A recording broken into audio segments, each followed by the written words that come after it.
Hello, everyone. My name's Artemis Black, and welcome to FUMBBL EndZone. This is our midweek show where we take a look at all things FUMBBL that are not the Black Box Trophy. That would be Friday Night FUMBBL. With the end of Steel Gauntlet last week, we have now moved on to looking at other FUMBBL competitions, other tournaments, things like Eurobowl practice and Miracle practice. Anything that gives us some kind of interest in matches to look at. So this week we're going to take a peek in at the Ulthuan Invitational. The Ulthuan Invitational is one of FUMBBL's major tournaments. They do 6 majors across the year, every 2 months, as well as Black Box Trophy being a major. I've already restarted this once because I can't speak. My condition is going absolutely batshit.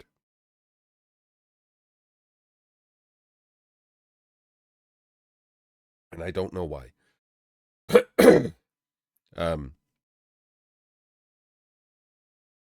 So up until, honestly, now, I haven't really been that interested in the FUMBBL majors. I've entered a couple and I've immediately regretted it. There are 2 major issues with FUMBBL majors, one of which is still an issue, but one of which has gone away. So majors have always been no rules. No rules, no TV rules. And unfortunately, there are teams on FUMBBL that have been around for a decade.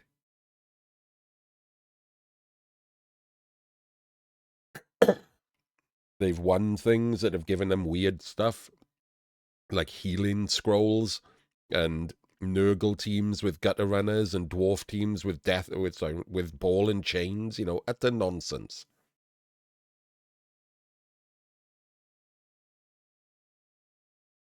And all of those have been allowed in tournaments. So you'd enter a tournament.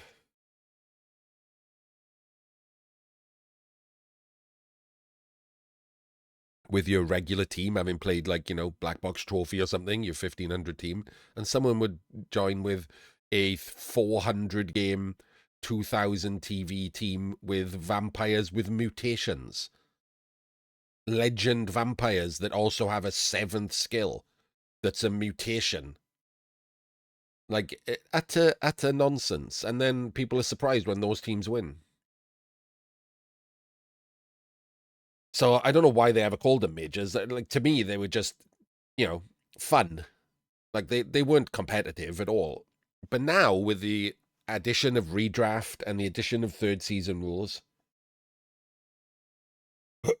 most of that has gone away. Those teams are having to redraft, and they're being, gutted by doing so, which thank God for that. I don't understand people's obsession with keeping, old stuff. It doesn't work. It's fine. It happened. You had fun with it. Put it in the bin. Put it in the cupboard. Keep it forever if you want, but it's gone now. Blood Bowl being a game for old men doesn't mean that we all have to, keep the things that we had when we weren't old. But there is a second problem with FUMBBL majors, and that hasn't gone away, and I wish it would. You can build a team to enter any tournament that has, open rules by just challenging the worst players on FUMBBL. You could go to Game Finder. You can challenge an 8% coach and farm 4 touchdowns repeatedly. Yeah, or just pick only teams that don't have Mighty Blow so you don't take damage, that kind of thing. And then 15 games later, you have an amazing farm team, better than anyone else could have if they played 15 games of Black Box Trophy. And so when you enter the tournament, you have a massive advantage. I don't understand how any teams that have been farmed are allowed in competitions. I just don't understand it. If you want to build a team for a FUMBBL major, you should have to blind spin in box. It genuinely is that simple.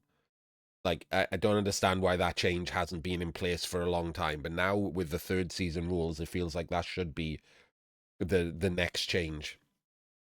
I'll make another push for it on FUMBBL Discord, but I'll be honest with you, nobody seems interested in change. Lots of the major people who like are active in the Discord and active on FUMBBL have been on FUMBBL for forever. And, you know, change is like I'm suggesting that they set their cat on fire. Like, it's just nonsense. So I wish it was slightly better. FUMBBL is still great, right? This is not a dig at FUMBBL overall. FUMBBL is still great. But, like, there are these weird little things on FUMBBL that are just annoying. And they're just leftovers. And that is one of them. So what I mean is, like, if you go here to Game Finder, I haven't got a team up at the moment. I have to pull up a team. Game Finder only. There we go. And then I'll go lower TV one. Chorfs right there. So I can see now, because I've got the Chorfs up. Excuse me.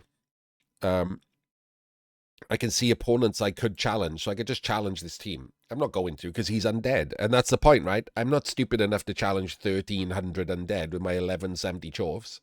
I'll wait until I get 1050 Pro Elves.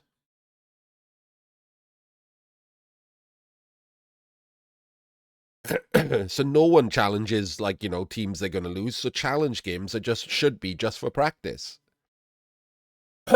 If you change your team to a challenge team, you shouldn't be allowed to enter a FUMBBL major or any tournament.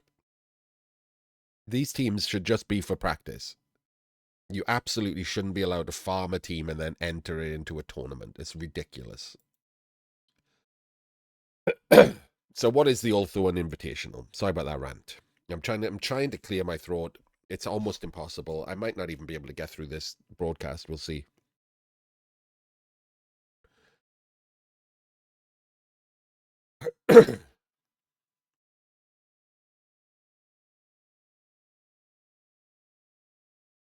So the Ulthuan Invitational is a bunch of mini tournaments separated into light and dark, which is kind of like a fun little idea, right? All the good teams and all the bad teams all play each other. And then in the final, the light and bad play each other. So it's a nice little idea, a little twist to the tournament. Doesn't really change anything competitively, so why not? And like it says here, look.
Sorry for that pause. My body decided it needed to throw up. Right.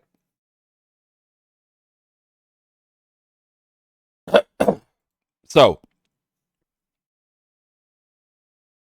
we have the light and dark qualifiers. These are mini tournaments, like very mini tournaments, like 8-man tournaments.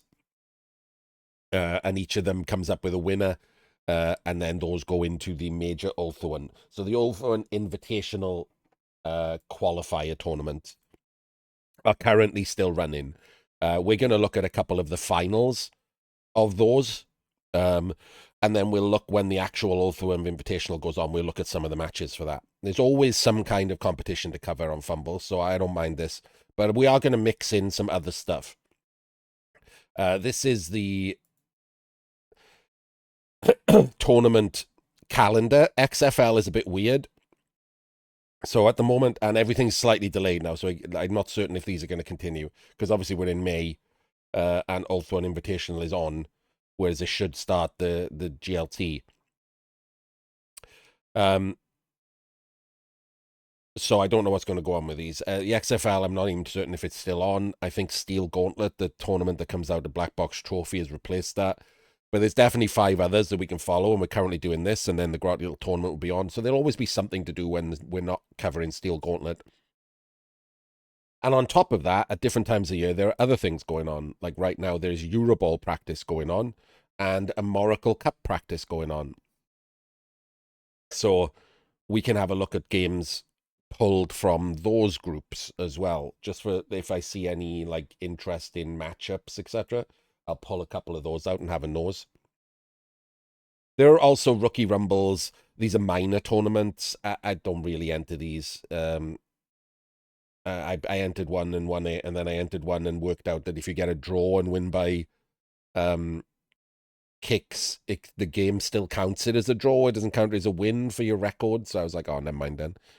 There are brawls and stuff. These are minor tournaments. They're constantly ongoing. If you want to, like, try your hand at tournaments, they're pretty good to try and, like, get yourself used to the tournament thing. But you've got to schedule the games and things. So for me, it's not that interesting. But I might be more interested in these FUMBBL majors, because you get to play better players, right? I'm always interested in playing against the better players. If they disallowed these like farmed teams,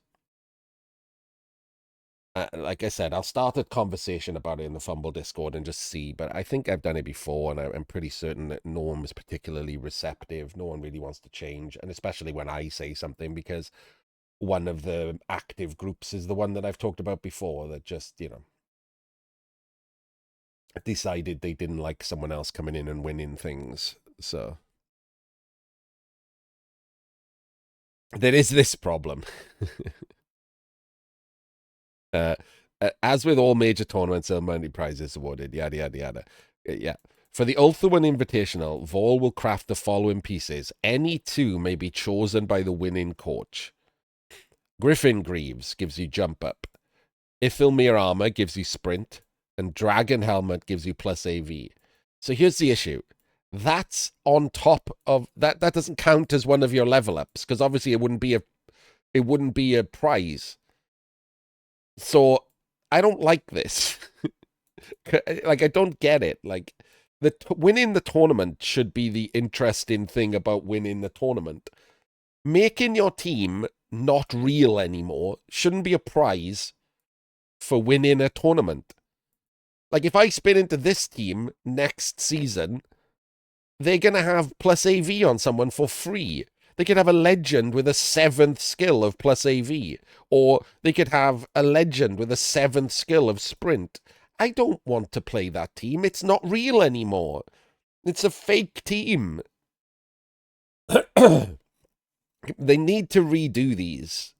Like, we've moved on from this. If you want them to be real tournaments, have them be real tournaments. This role-playing nonsense in the background can be kept for fun stuff. I hate this. Like, I've always hated it. And it's just no better now. So I'm not going to enter it. I didn't enter it, like, when I saw it for that reason, right? I even made a team thinking I was going to enter, and then I read it, and I'm like, oh, they can still do the farming thing. I don't want to do it. I don't want to play 15 games against, like, a 10% coach trying to make my team better. It just makes me, like, feel icky. So we're going to look at as you can see here, one of them, the first games we're going to see is going to be humans into high elves. So let's move on to the games now that all that waffle is out of the way. I put this back up so that YouTube can just jump to this if they want to ignore all the waffling. So the Ulthuan Invitational is all the qualifiers are named after colors, like schools of magic. So there's the gold lantern, the light lantern, the jade lantern, the grey lantern.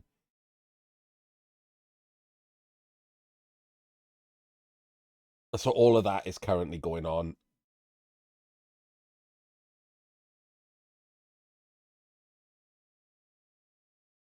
And we are going to look at the final of the Celestial Lantern qualifier.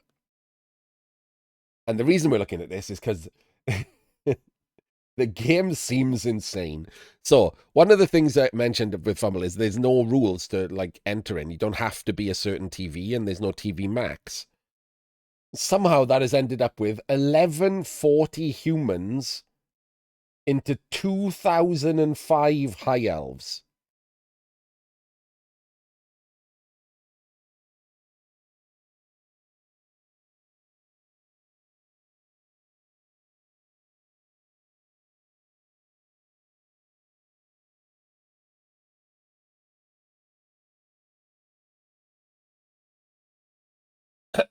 Which is, you know, a thing. And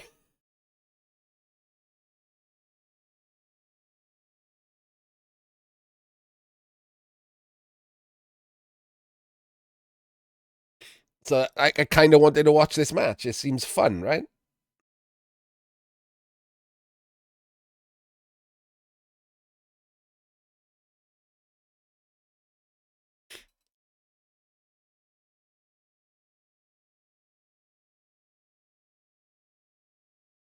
This is weird. I have clicked the open match button.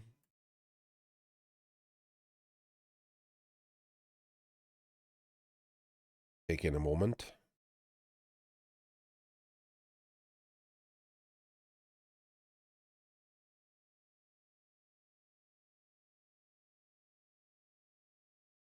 Here we go. So the controller, the coach of the humans is called Potts Life, who I have absolutely no idea about. Let's have a quick nose at him.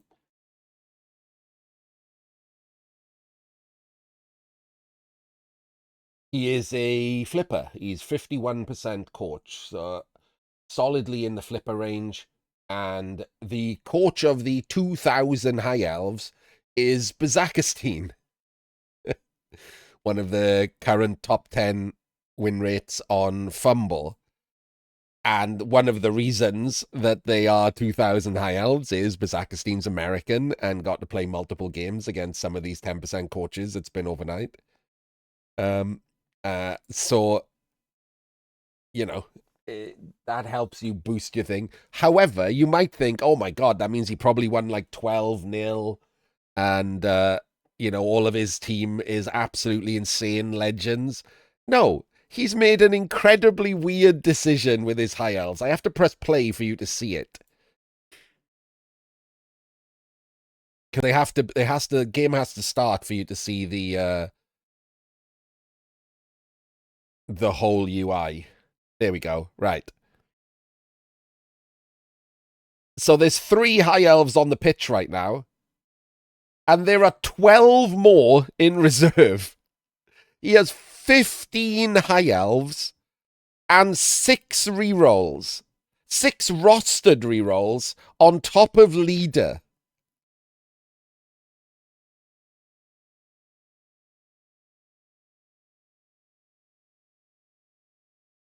This is not a 2000 high elf team. On the pitch, this is closer to like a 1600 high elf team. And he's just got an extra 3 rerolls and 3 dudes.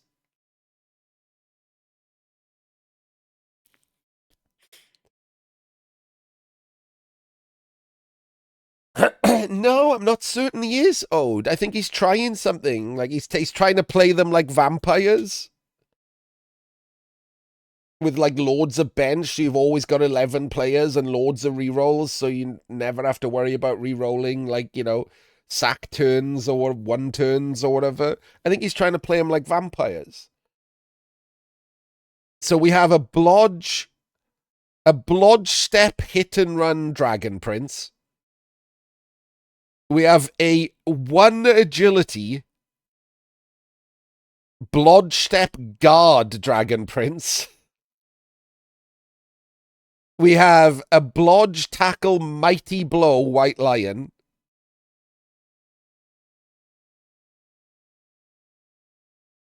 We have a blodge frenzy White Lion. We have leader on the ball on the thrower. We have another thrower. And we have a kick wrestle Lino and a wrestle Lino. And like I said, 15 men, 6 rerolls, and an Apo. The humans have block guard on a blitzer, mighty blow on the team captain blitzer, block on a thrower, block on a catcher, guard on an auger, and that is it as far as skills go.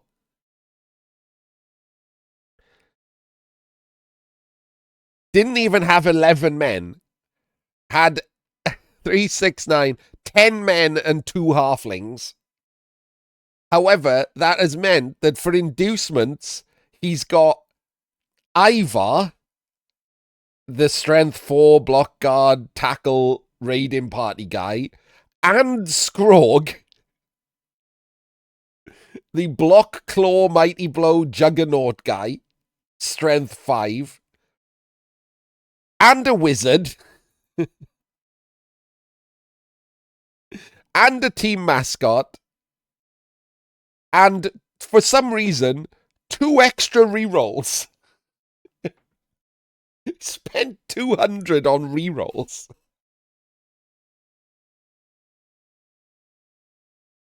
I don't know if he thought he was going to have a reroll fight with Bazakistine, but he's now brought 5 rerolls and a mascot to combat the 6 rerolls of the High Elves. So now you see why I wanted to watch this match, because it's batshit. How often do you get to see a match like this? So basic chevrons for the High Elves, totally fine. And not a bad, I'll be honest with you, I wasn't expecting much from a flipper from his set off, but that's not a bad anti-blitz setup. Like, Ivor is strength 4, so holding this is not too bad for him. There is a guard, but he's all the way over there. So this isn't bad at all. I don't hate this as an anti-blitz setup.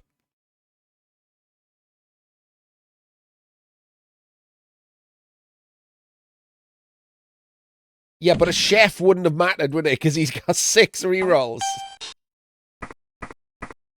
A chef would have been, you spent 300. Oh, come on. You spent 300 to remove 1 to 3 of his, with leader, 7 rerolls.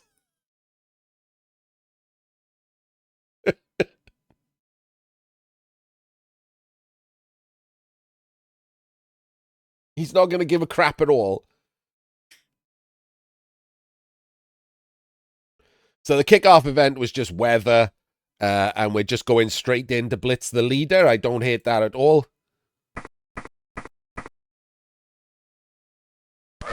Gets the pow. Oh, he took the double down. I don't know why he would take the double down and not push him out to the side, but he did. No armor break.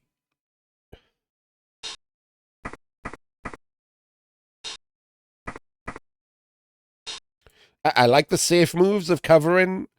Not bad. Not bad at all so far, to be fair, from Pot's life. Better than I would have expected.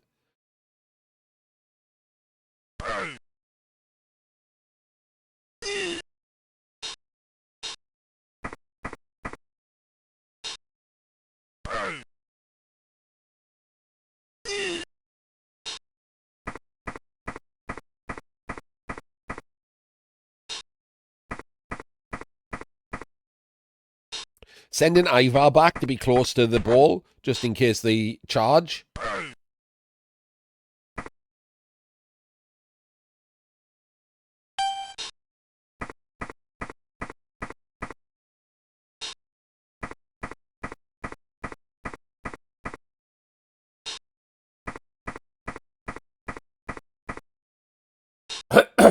Man, isn't it weird how much better I can speak when I've thrown up? Hit it. So this guy's unfortunately surfable. But he doesn't get it. Oh, he does get it. The discount surf.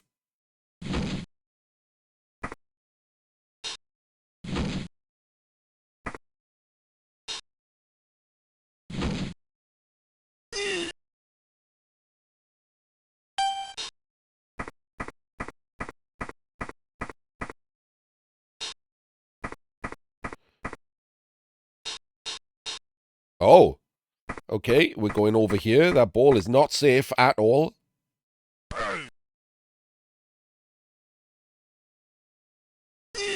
Doesn't get him.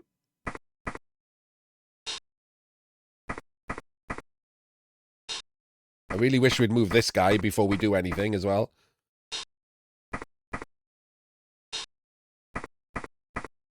Full Vengabus.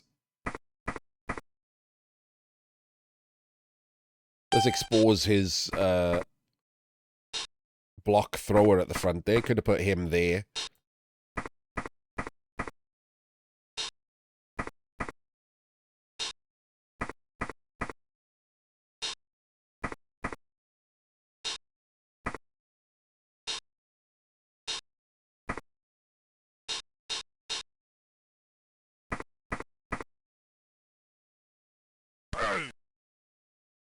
Doesn't get the power with the claws on Ivar. Okay, so now we're starting to show some of the holes in the game, right? That leaves you a flipper. Exposing Ivar to 2 dice and then not protecting him with any of the other players. Hanging him out. It could possibly have even clawed Scrog using the guard there. Like, so he had multiple options. He had a free claw on Ivar. He had a claw on Scrog. So, whereas, like, obviously the guard could have gone there. And we could have just jammed into a regular cage. We've done this extended cage, Vengabus cage, for no real reason.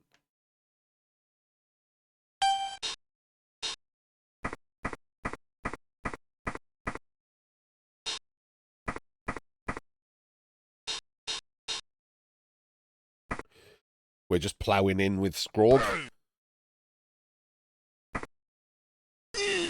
Doesn't get him. Not good so far from the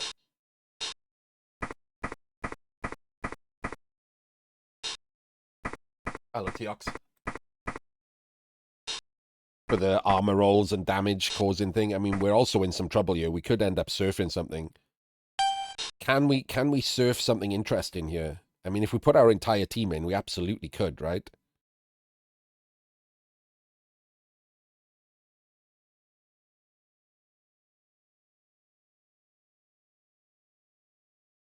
I think we could kind of arrange this if we used our entire team, which is, you know, not the best, but I think we could arrange it so we could claw Scrog and then surf the Ogre.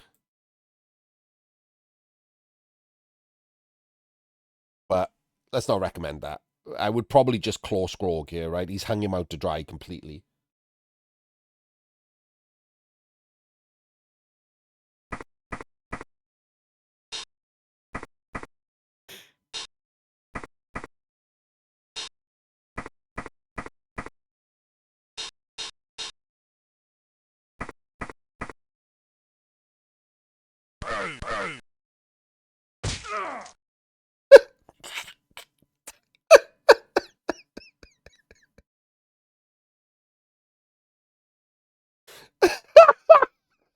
Okay.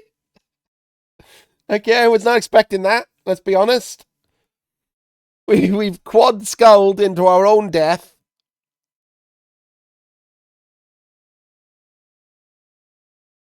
But the Apo has saved him. That was his mighty blow claw white lion who just quad-skulled into his own movement bust.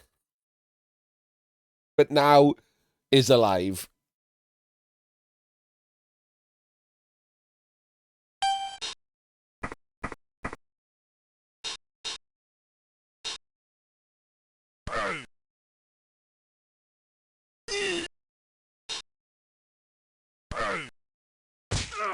Oh my god!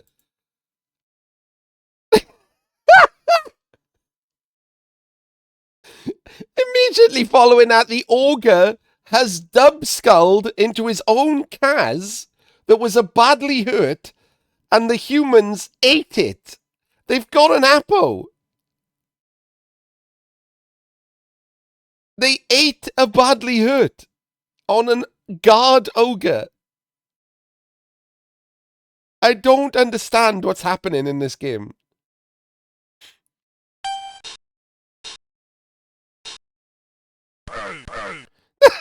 Well, I mean, he's got 100 rerolls, so he won these. I don't even... I guess so he could claw Scrog again? Gets a 1-dice pow.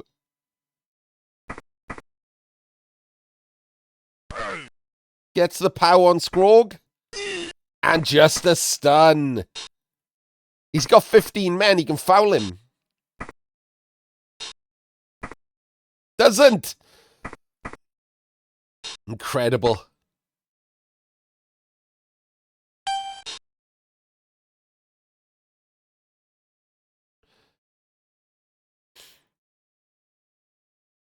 Three, 6. So we're down to 9 on the pitch for the humans, and he can't blitz with Scrog, but we do still have the mighty blow to blitz.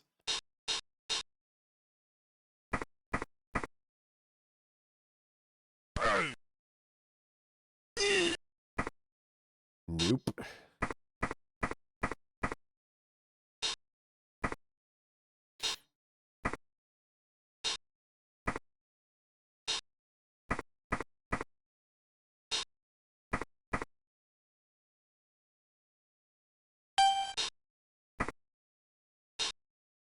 So Bazakstein just sort of holding off. It's turn 5.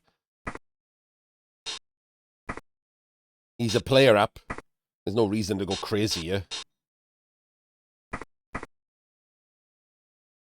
Blitzed him in the wrong direction there. I don't know why he didn't put the assist above and blitz from the side so he could chain away from this guy rather than give a free block. Bit weird. A little bit lazy there from Baza.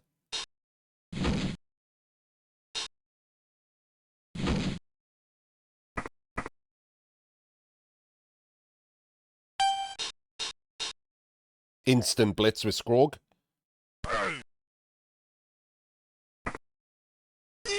Doesn't break armor again.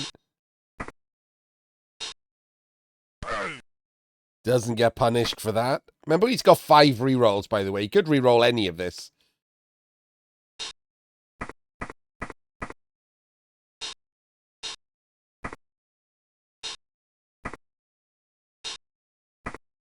He gives up his mighty blow to be the possible claw hit.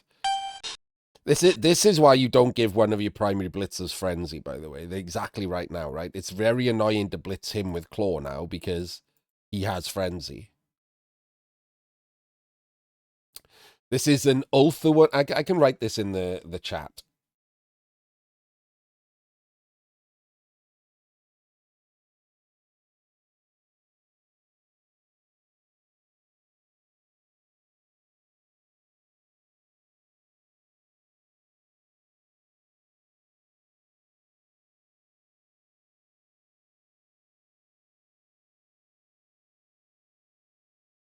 There we go.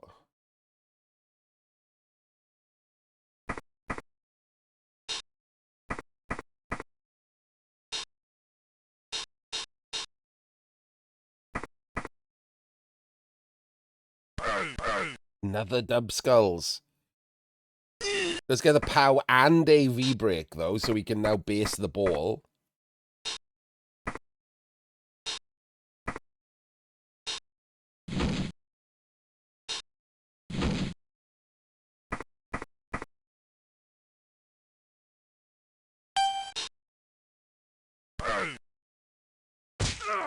Okay, gets a Kaz. I mean, it doesn't matter too much, but does get a Kaz.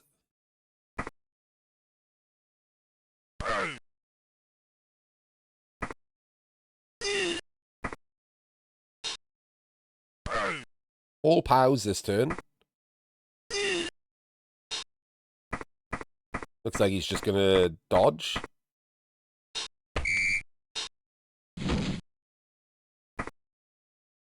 He dodged twice. Okay.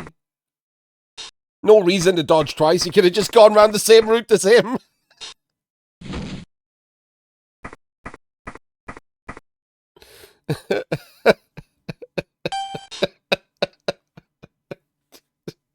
Absolutely no reason for that double dodge.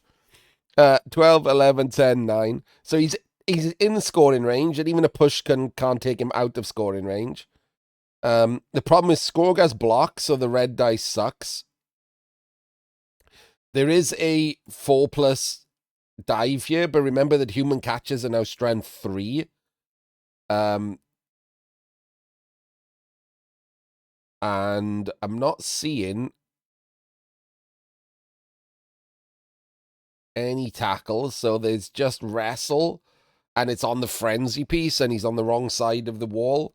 So this has actually turned out pretty nice. So we can do a 5+ dodge with wrestle here after we do like a dodge in with the guard, maybe, because he's agility 1. This is, yeah, so all of these games on FUMBBL are 3rd season rules.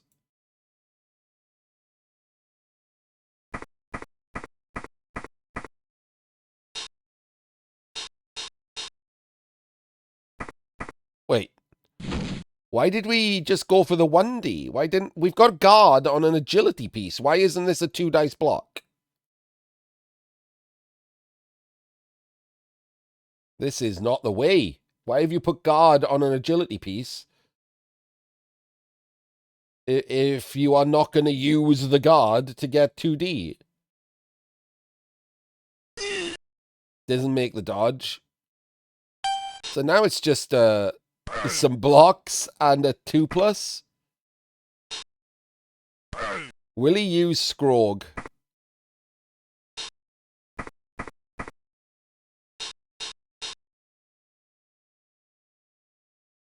Because Skrog could 100% complicate things. Yeah, he doesn't. Well done. So the humans score on their drive. And they backline for the 1 turn. They have lost the Augur, inexplicably not Apo in the Augur.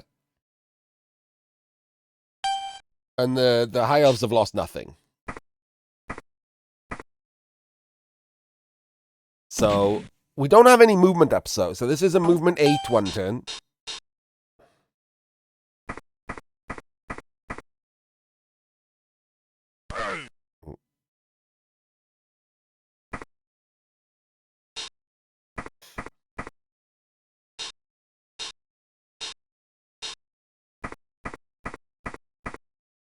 What?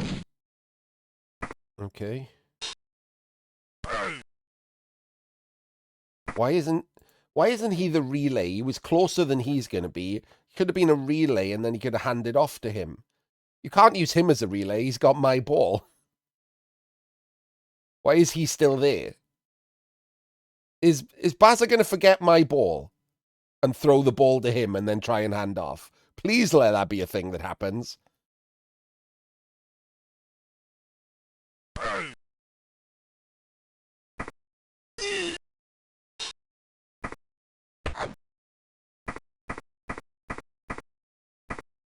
No, he's not.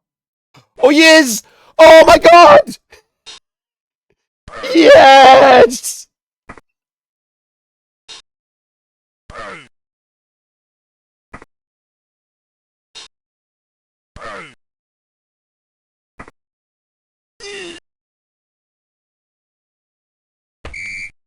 so good. Absolutely amazing. I was an agility 1 player waiting to score the 1 turn. He doesn't because he forgot my ball.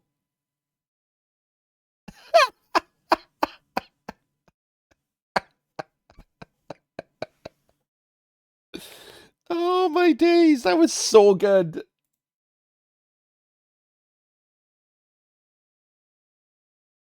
And now he's going to play a real drive.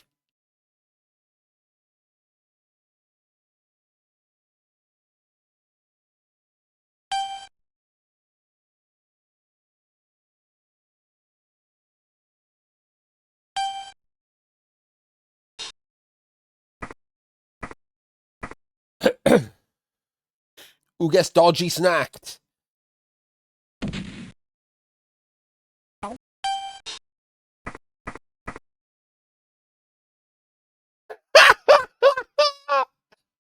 The mighty blow.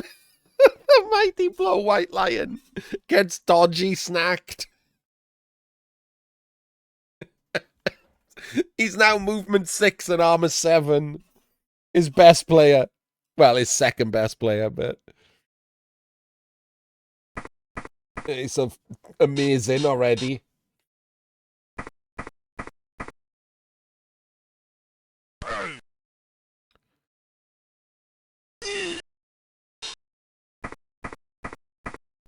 Wait, he's just stayed there.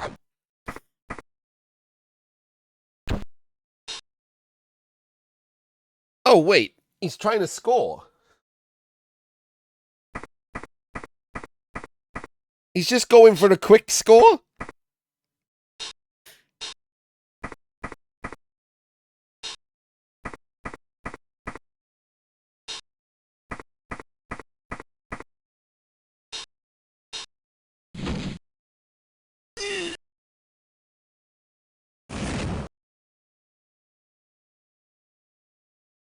No! No, you're kidding me! He put the ball on the sideline against a wizard and the wizard rolled all fail.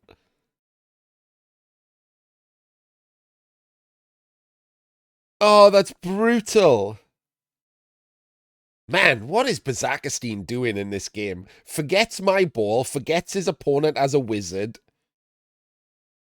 I hope he forgot he had a wizard anyway and didn't purposefully put the ball on the sideline for a quick score attempt against a wizard. The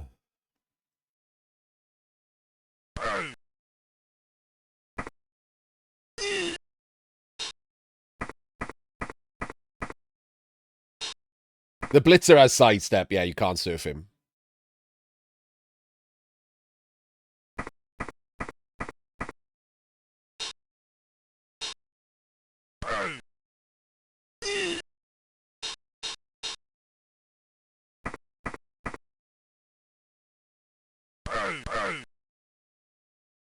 Ugh. That sucked.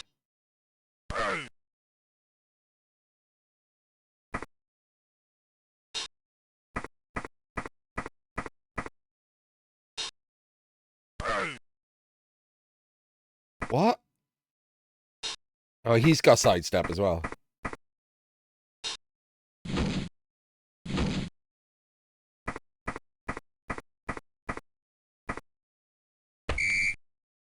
Okay.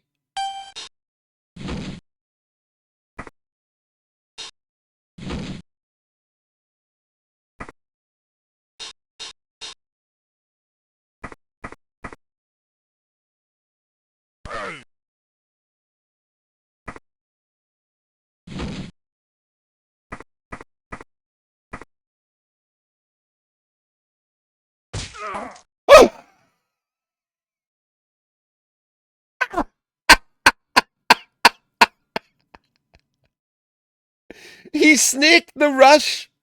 He failed the steady footing. He re-rolled the steady footing, failed that, and then killed himself.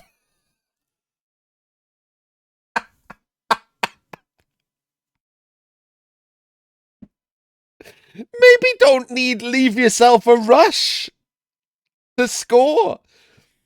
Oh, these punishes for these, like, small errors are brutal. That is minus AV on his agility 1 blodge step guard Dragon Prince.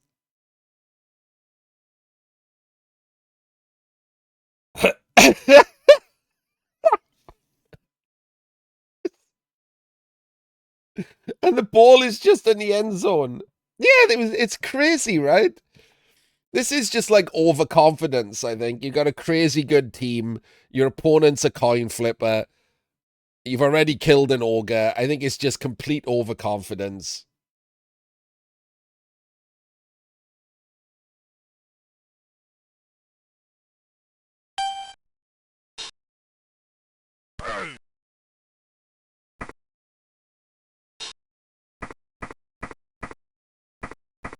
Wait, the dodgy snack guy. Oh no!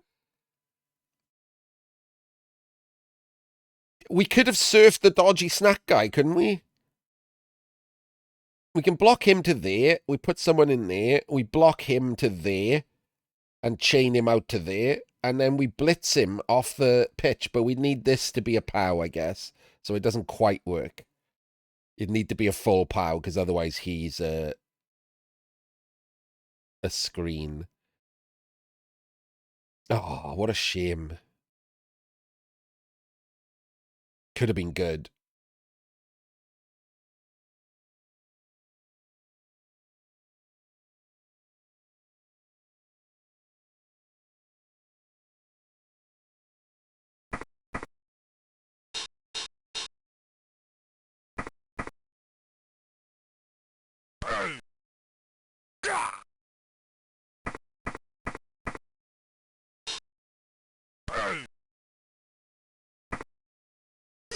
Surfing him is better, remember? If the humans score, there's no, on turn 8, there's no, that's it. It's a win. There's no extra things. So getting rid of any player you can from this drive is better. You don't need to kill him. You just need him off the pitch.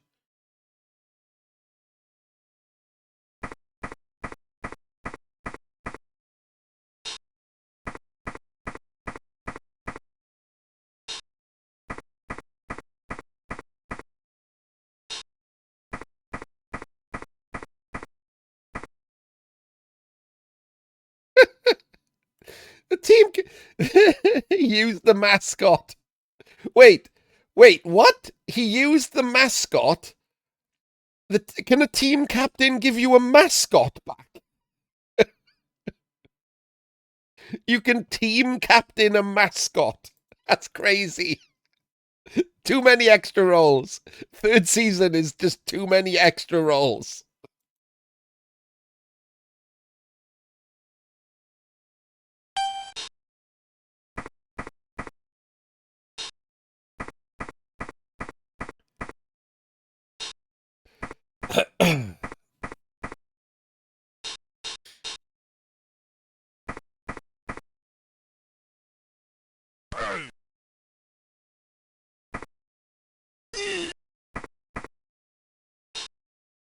The dodgy snack guy is exposed.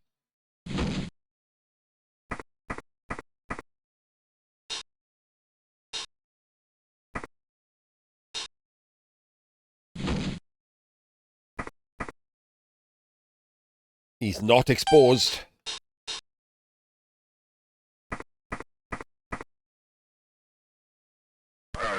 How's the other Dragon Prince? Doesn't get him.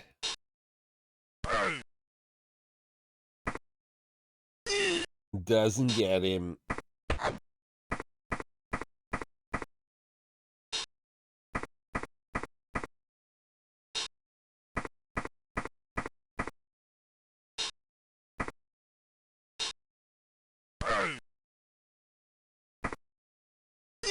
Doesn't get him.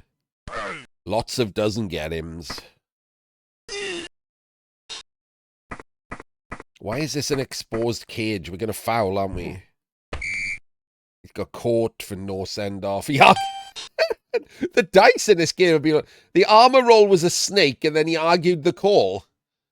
This is bizarre game of like snakes and dub skulls and double sixes and argues.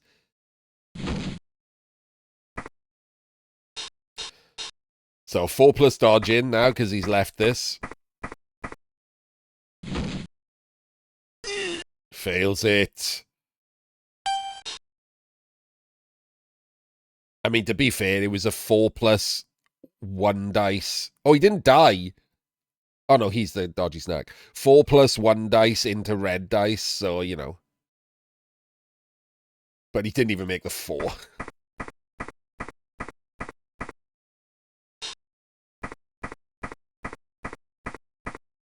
Okay, well, that's not the right place.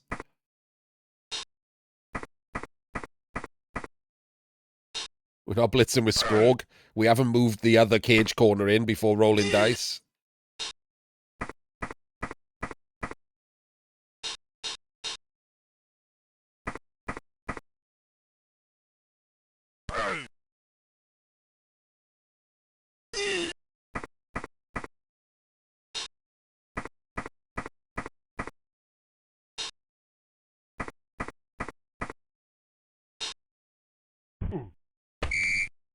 Caught again? But that does take this Dragon Prince out of the next 2 turns. We're going for a 5+ dive now.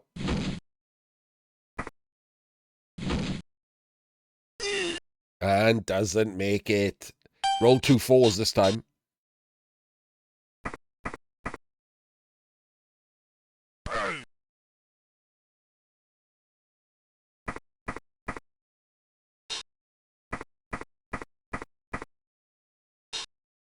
Just advancing up the pitch in his little cage. This is looking like a human win. Thanks to a snake. Because they happen to other people.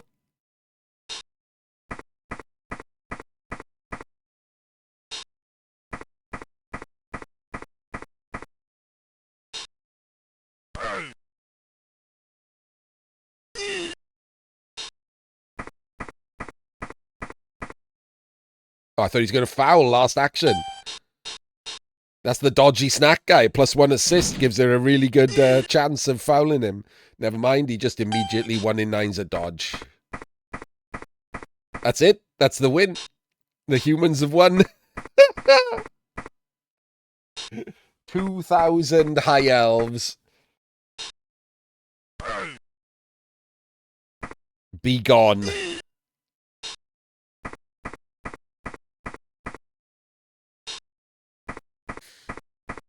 And you can't even complain if you're Bazakanu. Like, this was almost entirely your own fault. Bad luck before dice rolls that you shouldn't have been making.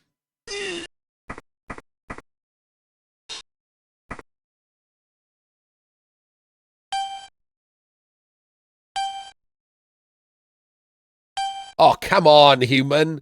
He might enter this team into another tournament. Stamp on this guy. People have got to stop being nice, right? Because you're not being nice. You're screwing over his next opponents. Kill this goddamn white lion. There's no Apo in play. He's passing turns. You're already 1-0 up. Stamp on him. Gang foul him. Stamp on him with Scrog. Just for fun. Let's put a little downer on that. I don't get it. Like, you absolutely should be doing this. It's how the whole competition stays fair. People passing turns just give their opponent an easier ride when they get to play someone whose opponent didn't pass turns, and so now they have an advantage. You're just giving your opponent, oh, well, no, in this case, your opponent, giving your opponent advantage in their next game. This team might not be dead, 2,000 high elves. He might enter into future competitions. And this guy is one of his best players. Now that this other guy is armor busted, it is his best player. Kill it.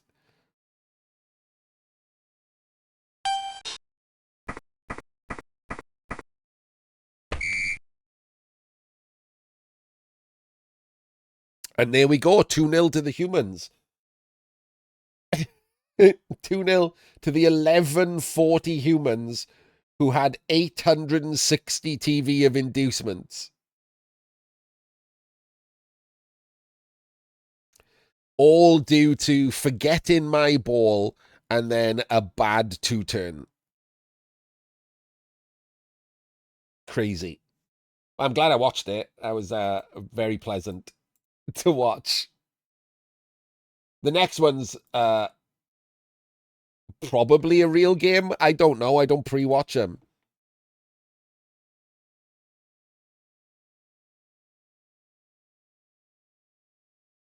I picked it because it's two players whose name you will recognize for if you follow FUMBBL. So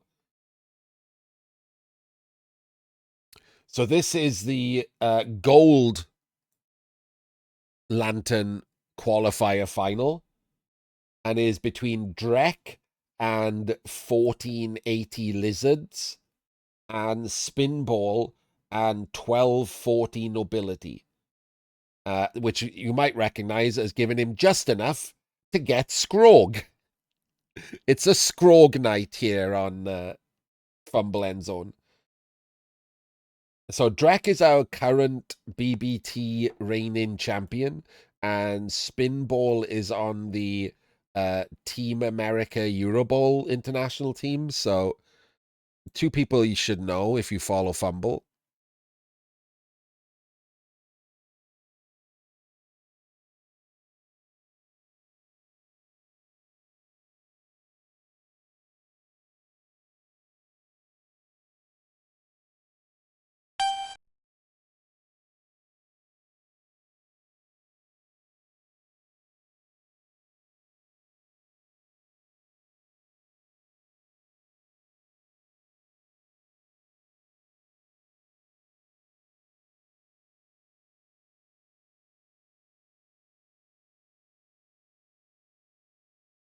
So what we got here?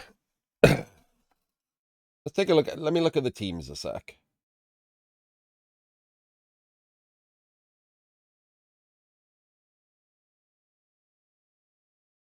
So this looks like Drek made this team properly. He did get a couple of like free wins, but in general, it looks like he spun this team in box. So fair play to the man. These don't look like challenge games. They all look like box games.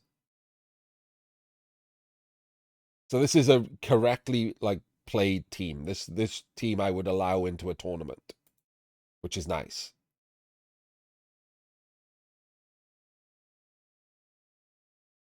Whereas the Imperial Nobility have only played like 3 games, something. Just entered for fun, I guess.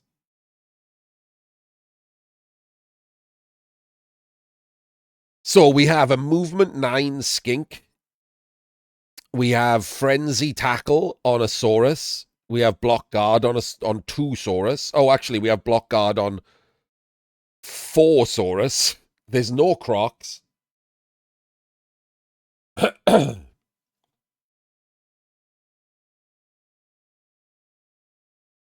And we have a rookie Saurus. So it's 6 Saurus, no Crocs, and 6 skinks. So 1 bench, 3 rerolls, and Apo. Or 4 of the 6 Saurus are block guard, and 1 is frenzy tackle. For the nobility, as I said, they haven't played many games, so they've put dodge on a blitzer to make him a blodger. They've got block on a thrower. They've got guard on their auger and dodge on the other blitzer, so 2 blodgers. Guard on one of their bodyguards and Scrog. That's it. That's all they've got. They've got 2 throwers for some reason, I guess because they don't like Armor 7. So, basic bitch for the lizards. I don't really know why they're exposing a skink instead of the frenzy Saurus. Like, frenzy Saurus in the middle there is not going to get scrogged, is he? Because there's going to be 3 assists on the second block. So I think he should be at the front here. I also don't really like it when people... Oh, green. I don't really like it when people offset the LOS and then just have the middle exact same rule of 5. If you're going to offset, the rule of 5 can be 1 or 2 over. Just to, like, exaggerate the offset. Because, look, they've covered here and here, but they haven't covered this. So you being to the left would give this skink more access.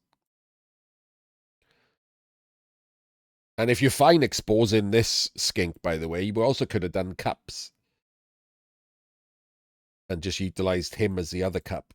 If you're fine exposing this skink, actually, you're fine exposing all the skinks that are not the chameleon or the movement up. Because it makes no difference, right? Which of them. So you could have, in fact, saved all of the Saurus and put a skink on the front of the rule of 5. You're exposing one, who cares? You can only blitz one of them.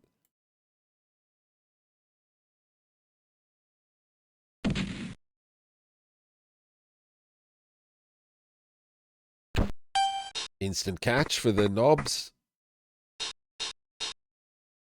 Why are we just blitzing in and we can't leave? Well, he's dead, but we... Wait, how was that a 3 dice? Did he have a thing? Oh, that's why he's doing it. He had an additional offensive assist from cheering fans, so he's exposed his own blitzer to get a 3 dice. Okay, I don't hate it, it's fine. Because he'd wasted on the LOS, so he didn't want to waste the block, so took a 3 dice. The 3rd dice is, in fact, what hurt him. Oh, no, wait, it was this one. Oh, it's still the 3rd dice that hurt him, yeah. So, there we go. Paid off. Fair enough.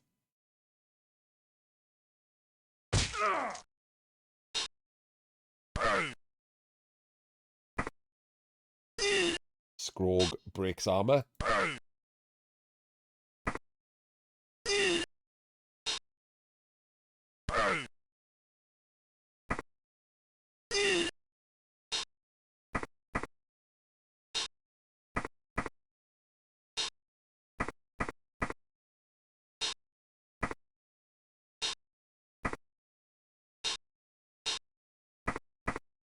Okay.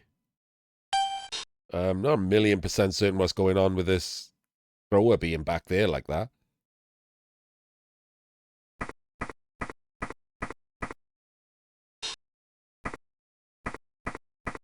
That was weird.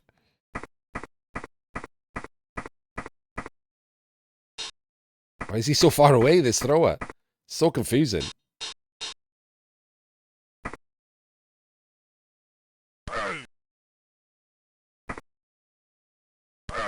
Doesn't get the POW and ends up on the auger.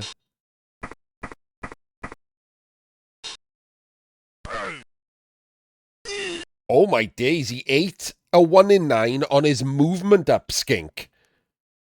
With 4 rerolls in pocket. That's crazy. Okay. Yeah, let's not do that, people. That was wild.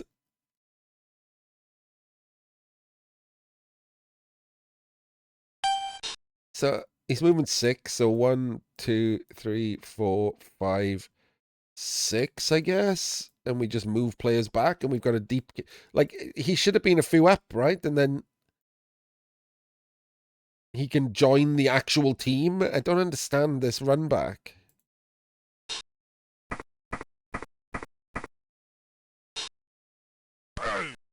Gets a POW on the leader.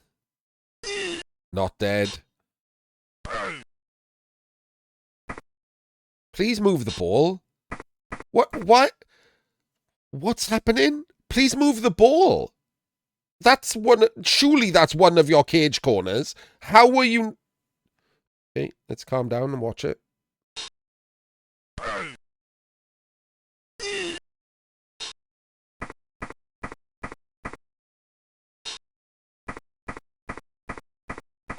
What?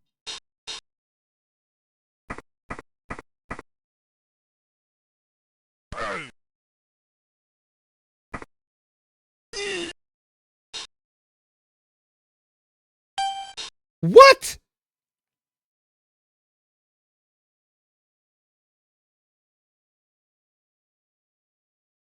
What? Why is the ball just staying there?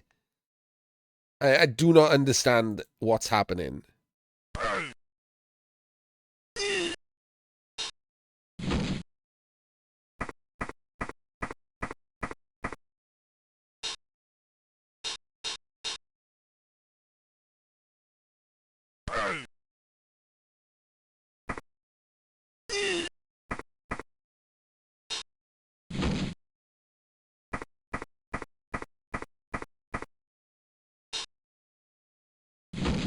Oh, this is just so bad from the ability. I don't get it.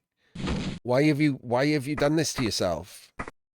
You had a great start. You've killed a skink. All of the Saurus are on the ground. And this is what you've done to yourself. And there goes a reroll.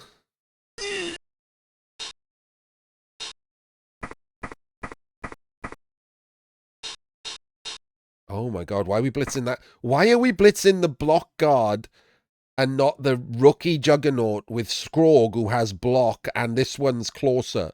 Why are we blitzing this one? Why are we not moving players first to block him off in case your loner rolls a dub skulls? What are we doing?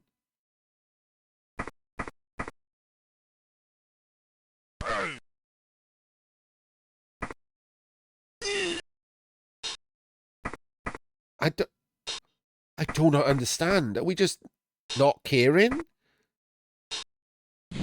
Oh my god. Oh my god, we just dodged the ball.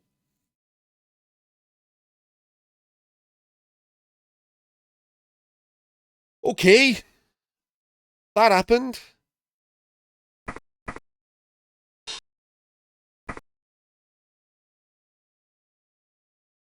What? We're not blocking him in from just doing a 5+ dodge? That's 55%. That's a 55% 2 dice. We're okay with that. We're just okay with that happening.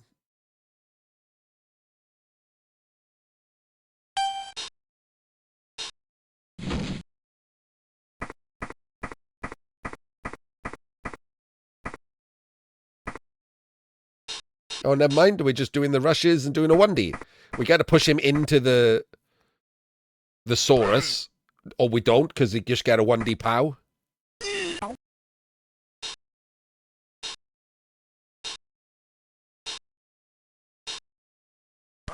Suddenly all the Saurus stand up.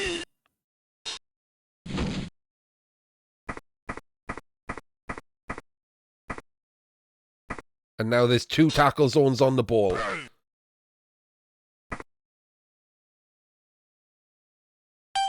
Well, this was just absolutely embarrassingly bad. I don't understand how the nobility have ended up in such a terrible position. This was fine, and we've just completely ballsed everything up. How do we fix this? I have no idea. But the wrestler in there, hope this is a POW, so that clears him and leaves him stuck on the wrestler. Hope the ogre can roll a block to push him down there and follow. That gives this 2 dice, and that frees up the other blitzer. So now we got both blitzers, one of whom should obviously... Hang on. What is his... 1, 2, 3, 4, 5, 6, 7. Ugh. I want to block the movement one, but it can't really. So he should just block the chameleon.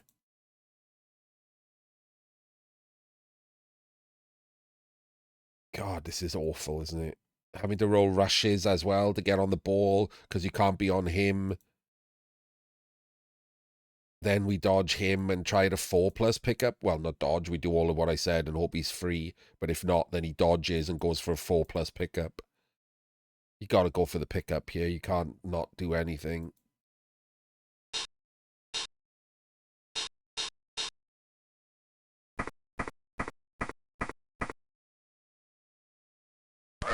That's a full pow. Alright, so there is now a tackle zone on the ball. We've removed one of the scoring threats. And another. Now we do... No, no, no, no, no. That doesn't help at all.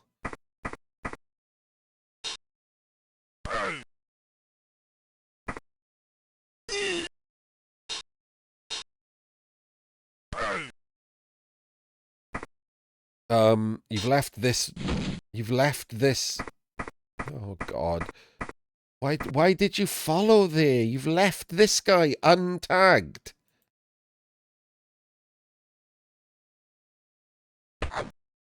He's got the ball. But there is now a completely free blocker. So if he stands up, that's 2 dice. And if he knocks him down, even if he takes the wrestle, this free one now can come in for 2 dice on him. If he pows him, he's got 3 skinks.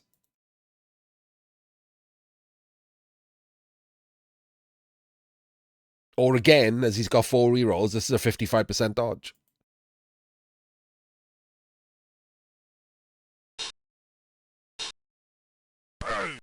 Does get the pow. Oh, he didn't have to stand up. He wrestled him. He was down. Oh, and it was a Kaz.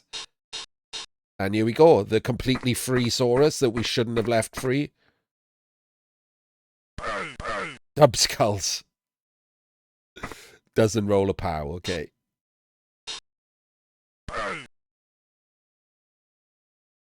Oh my god, he 1D pow and armor broke Scrog. Yikes.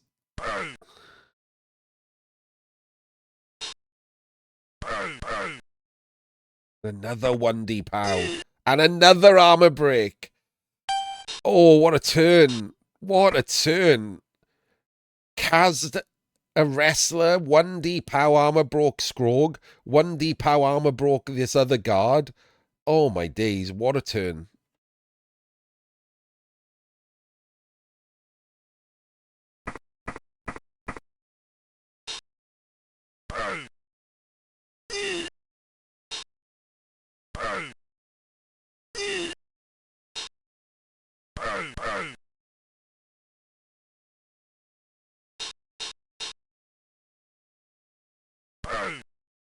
One depows him.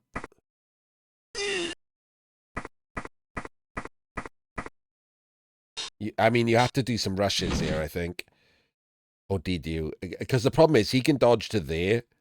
This is a 2 dice block, and that frees up this guy to 2 dice him.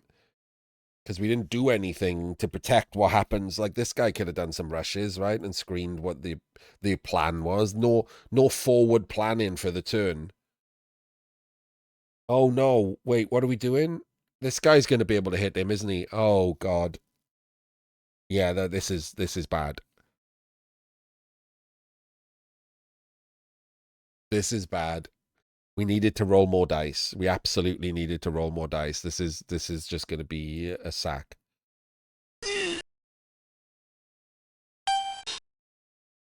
Why did he dodge him and then eat it? If he gets a pow on this blockless Augur now, he's just freed up the frenzy tackle to hit the blodger.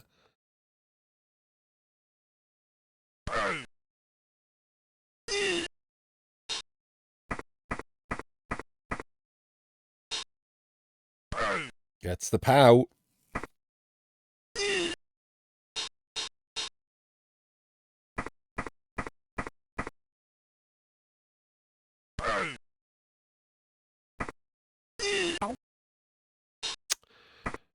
Good lord, this has been a bad drive from the nobility.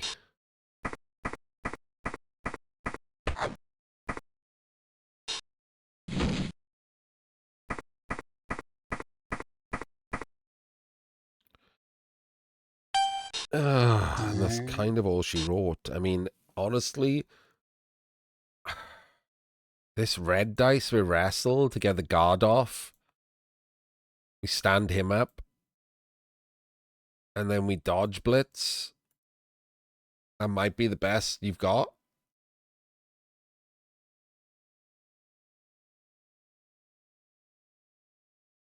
I think that might be the best you've got. Red dice for wrestle is just 2-2, right? So it's better than trying for the 1 dice on the ball. I think that's the play.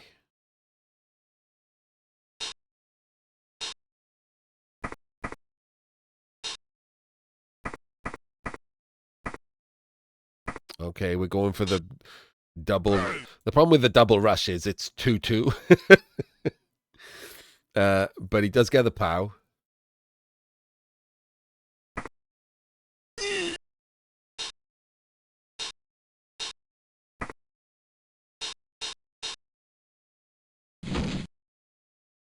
Makes the dodge.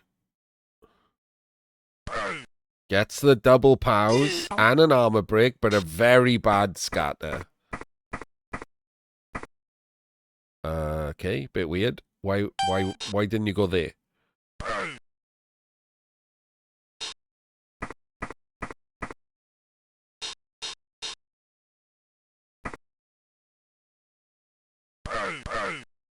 Because now you have this problem.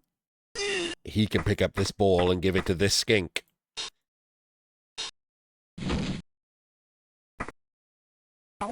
Or he can 1 in 9 it. Makes it less of a problem. Okay.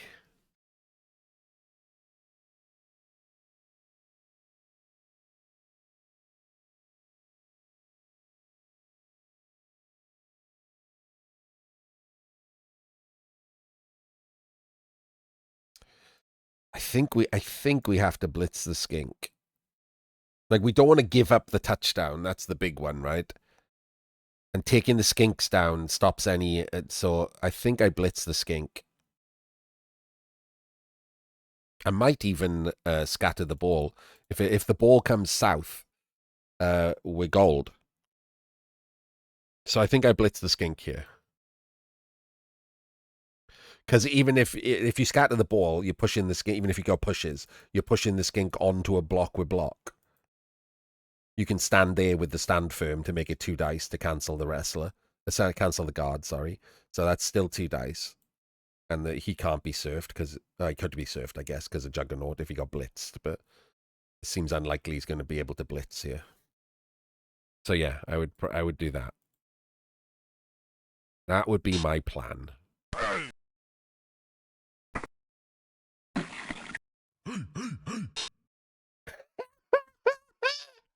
I've never heard that before.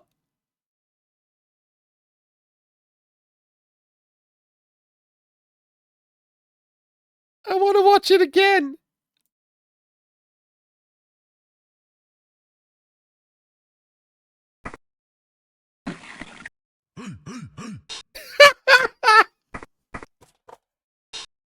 He got a reroll. Scrog just got a reroll by pumping up the crowd. Let's fucking go.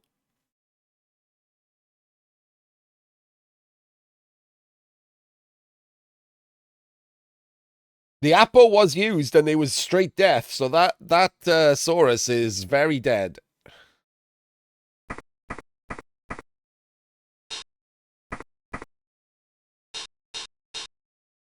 Oh no, this isn't right. No. Oh, it's definitely not right when you won in 81. Yeah, okay, no, this wasn't right. We needed to blitz the skink. A 1 in 9 on the skink wouldn't have been so bad.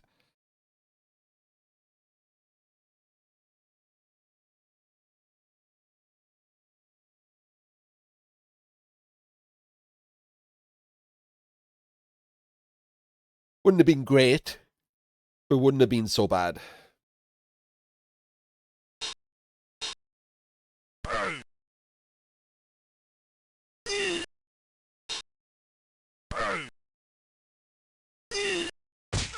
Oh god, he killed himself with that 1 dice. Badly hurt himself. Okay.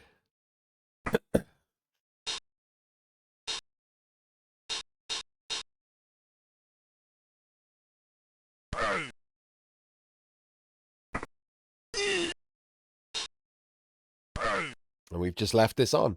Like I said, you had to hit the skink because the skink can just do this.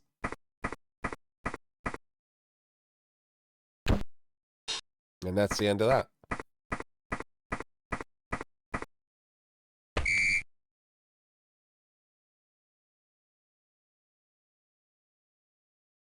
So really bad decisions, but at least we've seen some fun stuff. Scrog murdering people has been pretty great.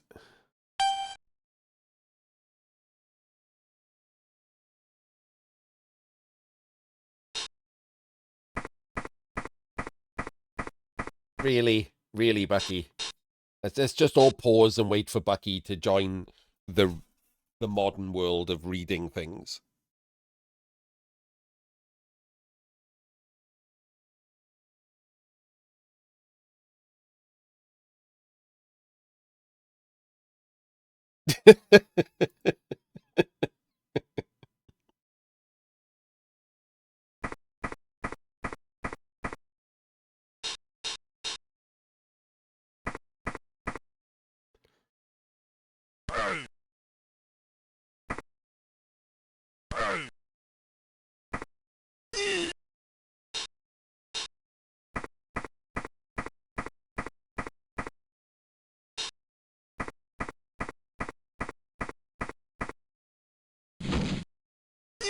Oh, what are we doing? Okay, getting underneath the ball there was not necessary. I would have just got into scoring range so that I had two skinks in scoring range and he had to care about it.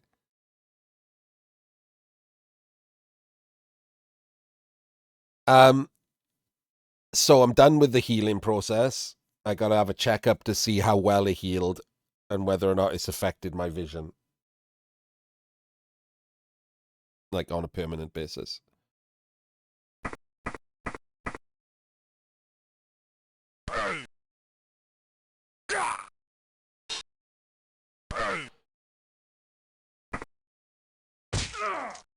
Oh my god, Scrog just killed another Saurus.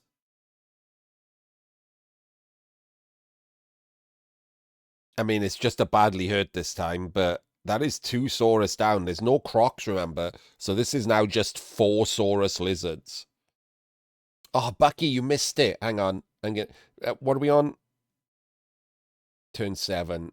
You're going to want to watch this. I don't know if you've seen it before. It's amazing. You might have seen it already.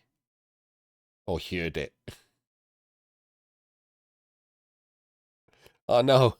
I've gone back too far. I don't know when it is.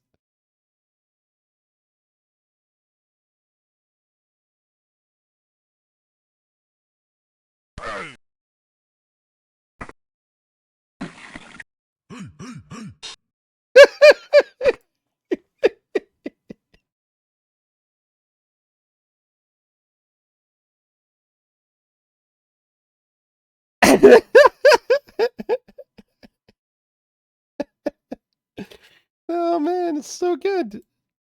The Scrog pumping up the crowd. Let's go.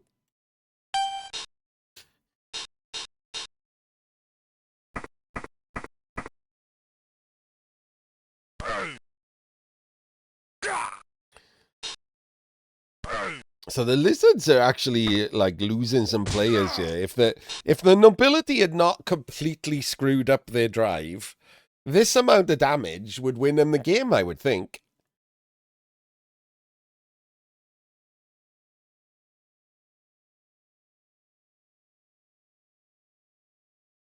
Now, the only time I'm ever going to hear that is if I watch Rick.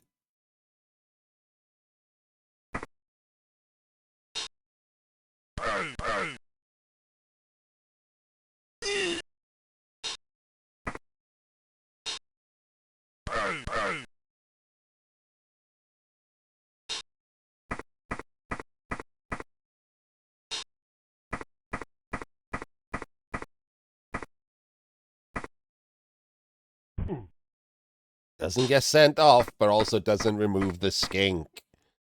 Don't hate trying to go for that skink at all. It is quite amusing, by the way, that nobility are no longer as strong into lizards as they used to be, thanks to every single blitz from the lizards having Juggernaut.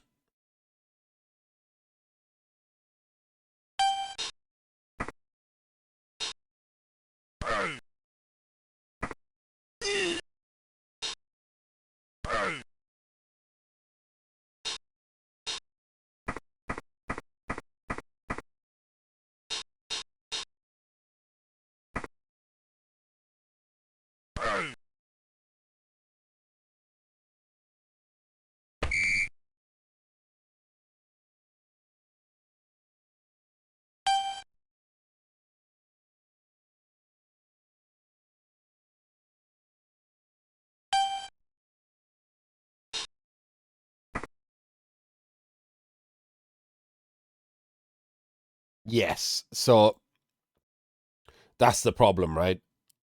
You only have 9 players, is it? Yeah, 9 players, and only 4 of them are Saurus. So the Imperial Nobility setup here is atrocious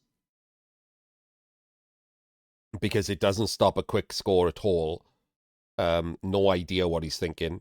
It weirds me out, right? Because Spinball is on a NAF style international team, and you have to know in NAF style that if you get scored on right here, you're definitely not going to win. And in NAF style, you have to go for the win more than draws. So even if he can score twice by killing things and stuff, he gets a draw max if he lets this score happen. So yeah, there should be one skink on the LOS to stop any of these moving on a blitz, and everyone else should be ready to give the ball, run off this way, and screen it off. There's absolutely no reason to not just quick score and win the game. Or at least guarantee a draw.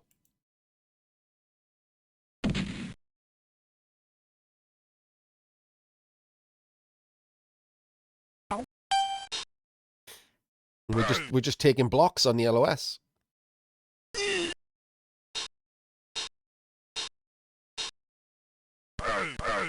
And that is burnt a reroll because that's a blockless block he took next. What a terrible, terrible turn this is.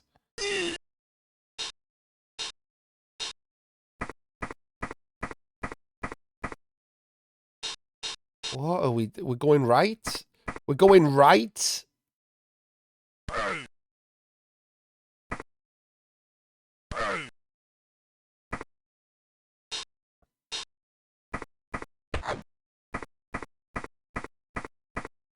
Oh God, we're going right.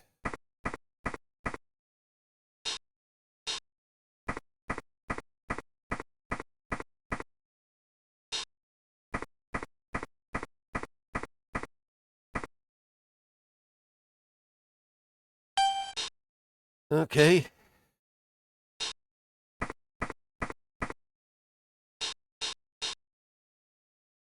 Why have we put an assist in on that?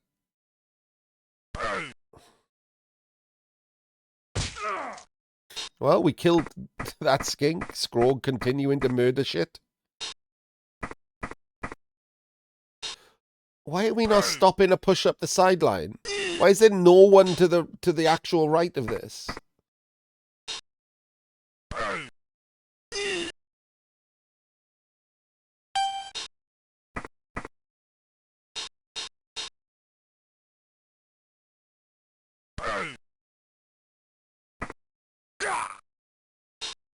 Moved the blodger that is there for reasons unknown.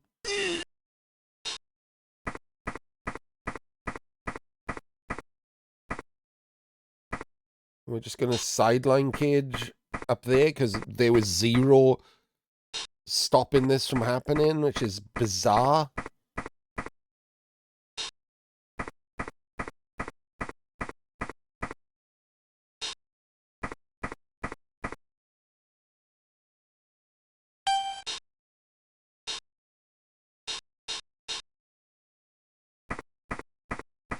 Why have you blitzed from there?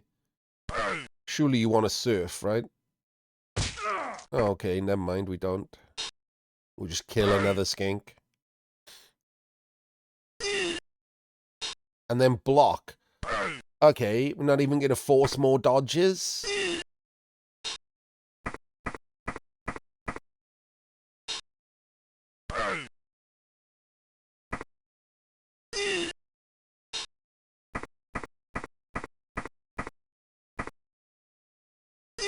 No, we're fine. We're just going to eat that rush. Absolutely impossible to roll 2 3+s.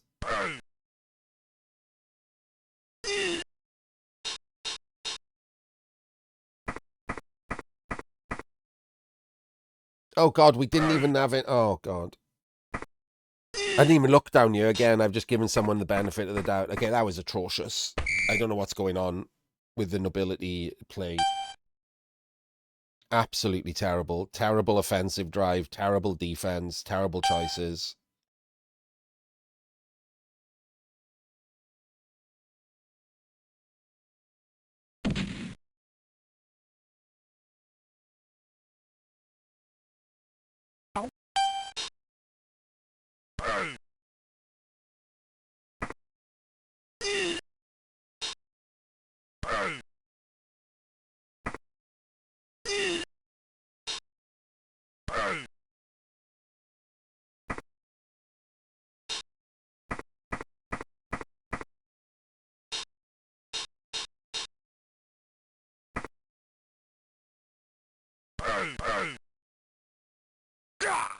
Get pro'd into a KO.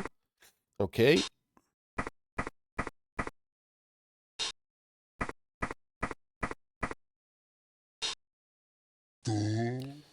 Get boneheaded. Could have just blocked with the wrestler.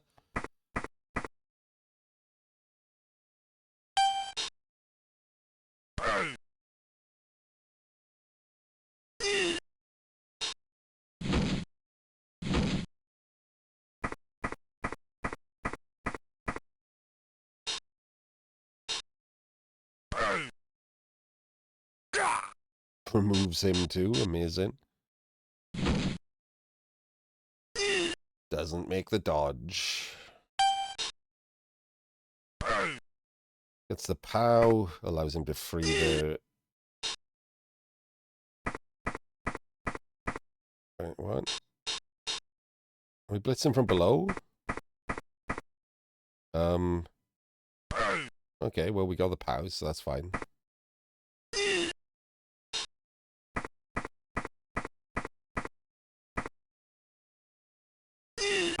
And he pro'd the rush.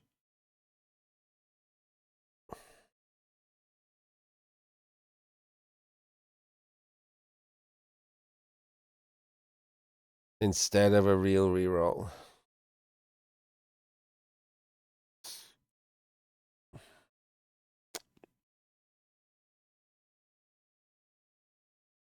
Yes, but the 3 would have been his rush.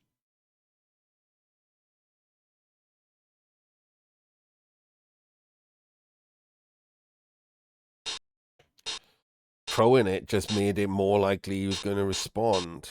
All right, he's not a slick. I mean, yeah, okay.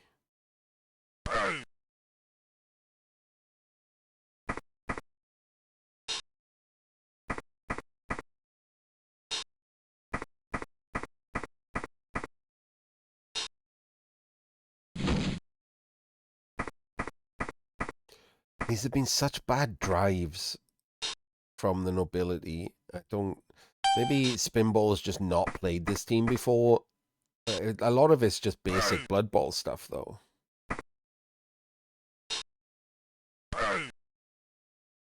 Why didn't he just free the wrestler there?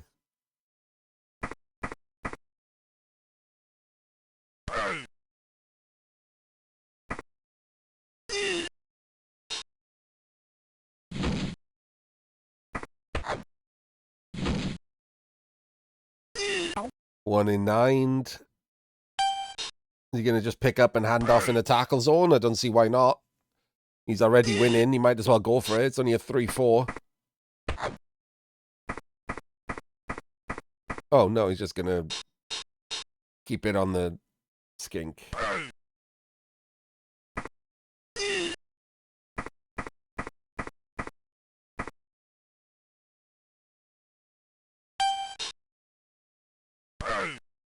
If you're gonna keep it on the skink, so we'll say it again. If you're gonna keep it on the skink, why the fuck are you standing in Chunt's column, man?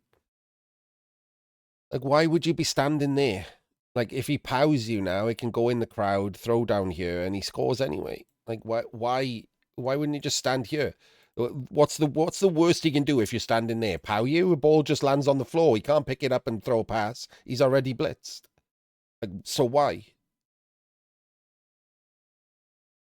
Like, it's just dumb. Like, I don't know why people keep standing in this column. Was this something in the past? Like, why do people think this column is the good column to stand in when it's the second dumbest one? It's weird. People glue themselves to it.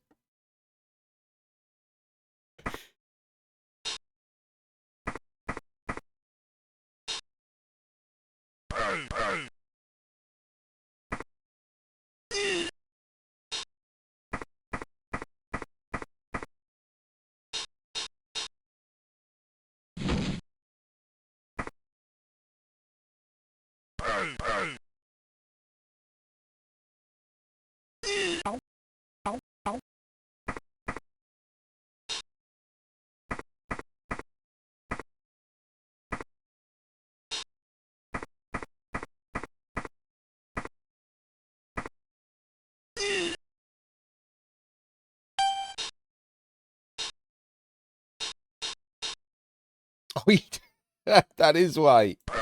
Oh, I still haven't fixed it. My apologies, Drek, for the Chunt's column. I mean, Chunt's column is still a problem, but Drek didn't do it. I still haven't fixed the change sidestep. God damn it. I gotta go and fix that. So I think sidestep used to be 2 words. And they've changed it to be 1 word. So everyone who had sidestep auto-marked no longer has sidestep auto-marked. Because what they have auto-marked is the old sidestep, not the new one.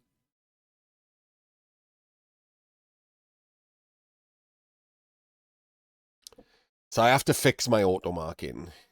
So apologies, Drek. It had nothing to do with you. The chance column thing is real, but in this case, didn't matter.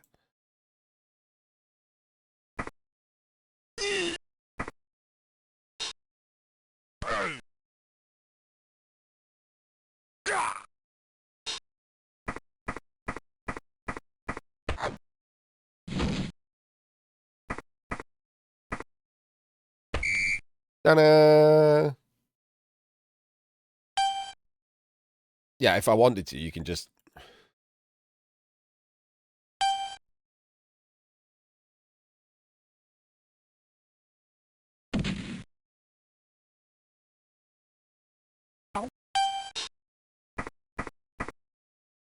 just write it down on the pitch.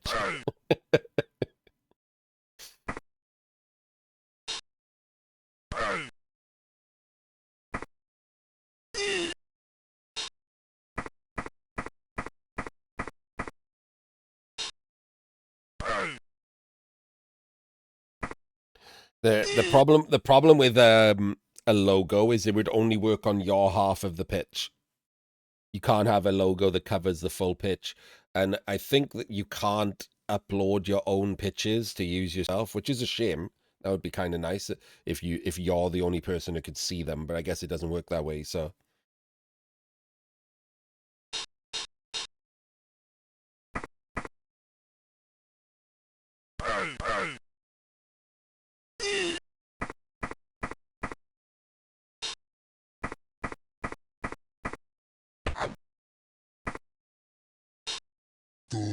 This is just over now, isn't it?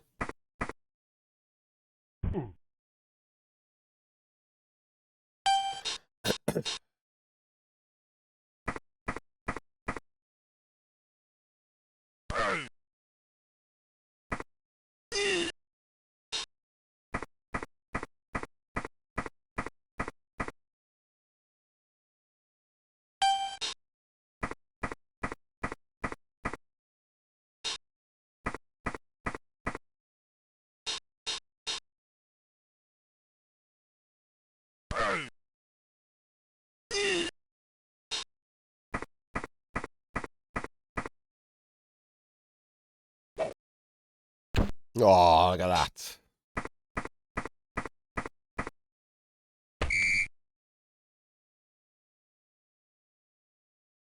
A consolation touchdown. But there we go. Drek and his lizards, even though he's now missing a Blocksaurus, win the, which one was it? The gold qualifier. So we'll see them again, maybe, in the next round. Gets his Crocs back. It has no skills. It was just missing for this game. Bought himself a new Saurus. So now he has two rookies. The Movement 9 skink now has block. So that's pretty nice for him. Right, we do have one last game to throw into EndZone. It is not from the Ulthuan Invitational.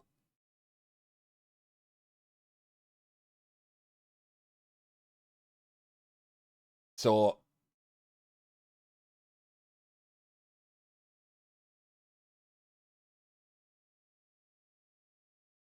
in Poland this year, right? The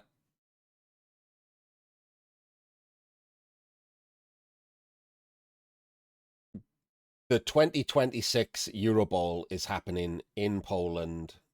I'll be honest with you, I don't know the dates. Like me, this is me stalling trying to find the dates.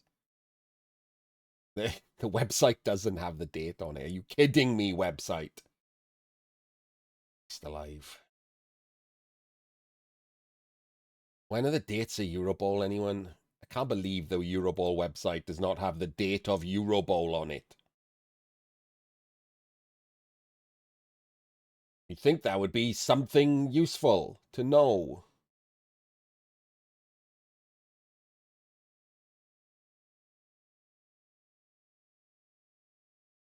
Oh my god, it legitimately doesn't.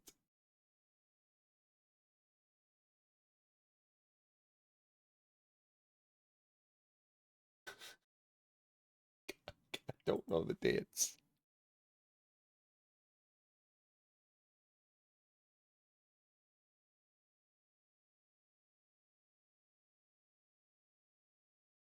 It's October. It's fine, Ord, I got it. It's October. So in October, Eurobowl 2026 is happening. And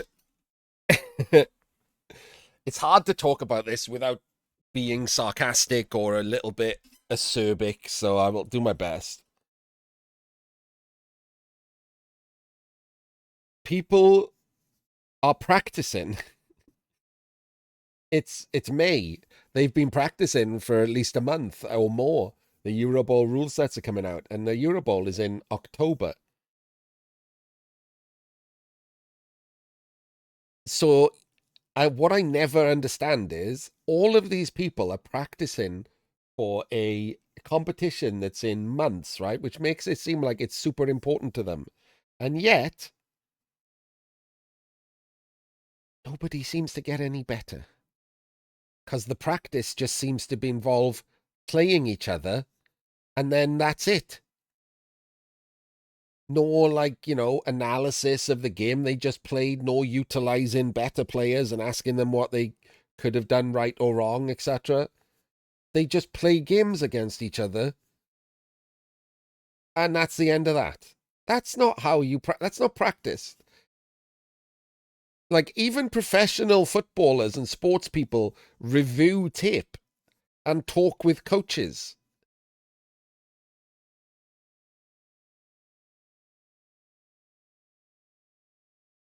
I will never understand it.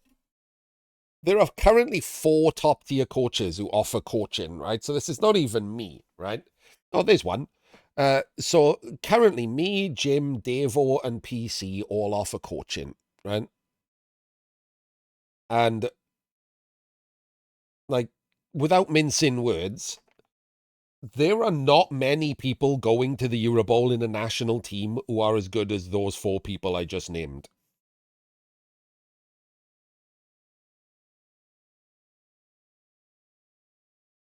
Why does no one utilize it? The Eurobowl costs a fortune for people. They have to pay to go to Poland. People come in from Australia and America. Even the people from the UK, it costs money, obviously. But people come from all around the world. They have to pay to go to Poland. They have to pay for the hotel. They have to pay for food and drink. And let's be honest, they're blood bowlers, so that's a lot of money. You have to buy the teams, paint the teams. And yet, coaching involves playing each other and then going, good game. I will never understand it. Never. With all that being said, if I was to play tabletop, Team Wales is obviously where I would end up. I'm not going to pretend to be some other nationality. I do actually have English heritage. I could actually play for Team England by NAF rules, but it's stupid. I don't think that should be a thing. So Team Wales have been doing some Eurobowl practice. And it doesn't seem to be a practice in the sense of, like, getting better. It seems to be a practice in the sense of nobody knows what team they want to play. I've seen Rick practice 4 different teams. So we're going to look at one of those because the actual team he picked is interesting. I want to see it. The Eurobowl rules, let me put this on screen.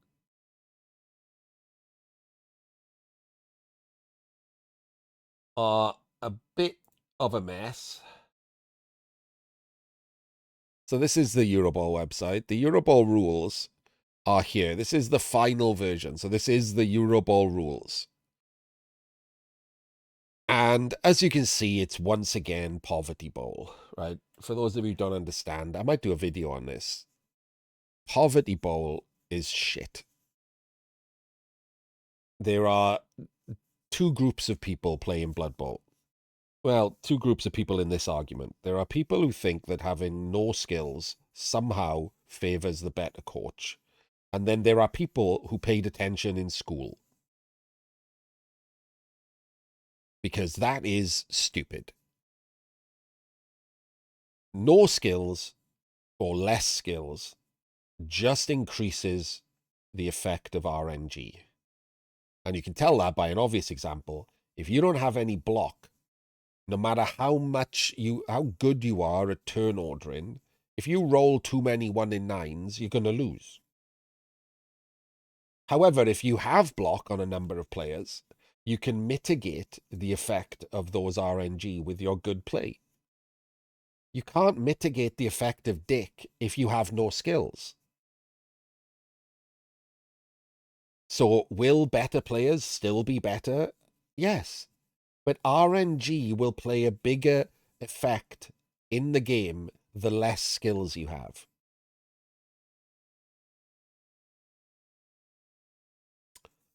So Poverty Bowl sucks.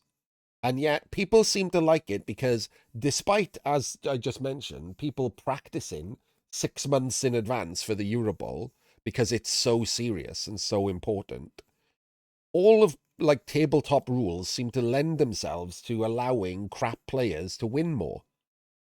Because that's how you fill out halls, right? The majority of tabletop, even at tournaments, are just there for eating a pasty and smelling the BO.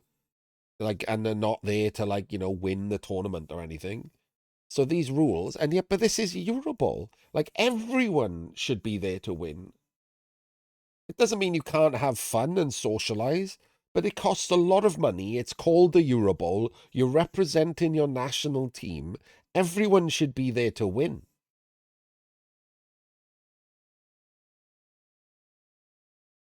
And yet, we have shit rules and nobody utilizes the best form of practice.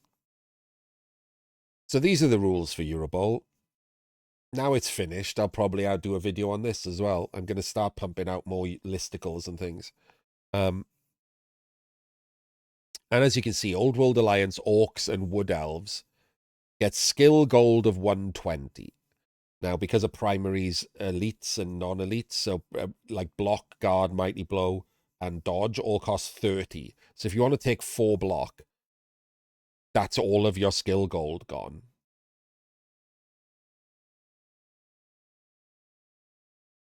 Yes, the less it's not that they favor the newer player. I mean, although technically it kind of does. The newer player still isn't favored to win, regardless of how many skills they are. Like the better player is always favored to win, but the newer player has more chance of the dice helping them because the better player doesn't have the skills to mitigate bad dice.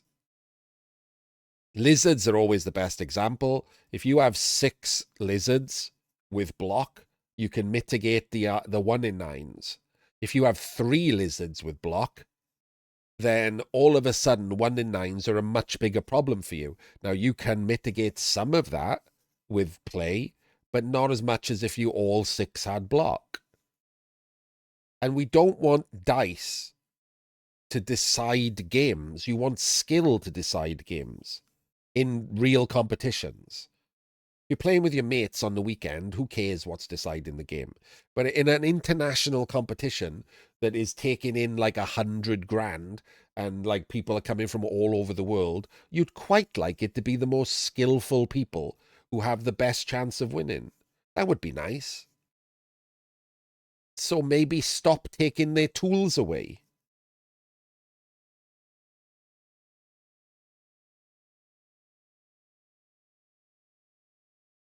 So you can't have 6 block on your team until you get to tier 3. And the gold is lower than normal. So standard tournaments for years was 1150 and 6 was tier 1. That was like a basic. So you had 1150 gold and you had 6 skills. And there was no elites, so you could have 6 blocks, 6 dodge, whatever. That was standard. Suddenly 1150 is ogres only. We've gone from it being the standard for tier 1 teams to being the amount of gold the lowest team gets.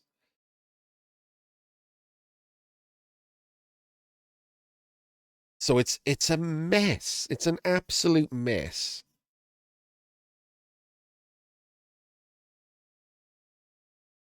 So I've got no idea what the good teams are here. I'll have to spend an hour having a look now that they've finally put out the finished rule set. But I can tell you that I wouldn't enjoy playing this regardless with anyone.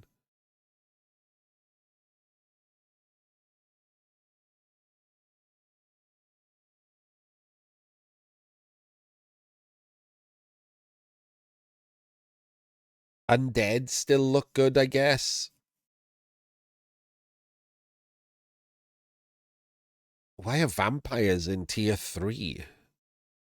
Okay. I'm not going to keep asking. Anyway, these are the tiers. They're not good. These are the rules. They're not good. Once again, Eurobowl is shit the bed and is just a pile of rubbish. I think J-Leave, in fact, just said he's not going, didn't he? Didn't J-Leave say he's not going? I think he just quit Team America because these rules suck. And I'm not going to put words in his mouth, but I think I heard something like along those lines. So as soon as we're going to dip into Eurobowl practice, that's why I'd spent 10 minutes. We're going to do a match now, but in future FUMBBL EndZones, we'll probably do some other Eurobowl matches because it means that we get to see good players.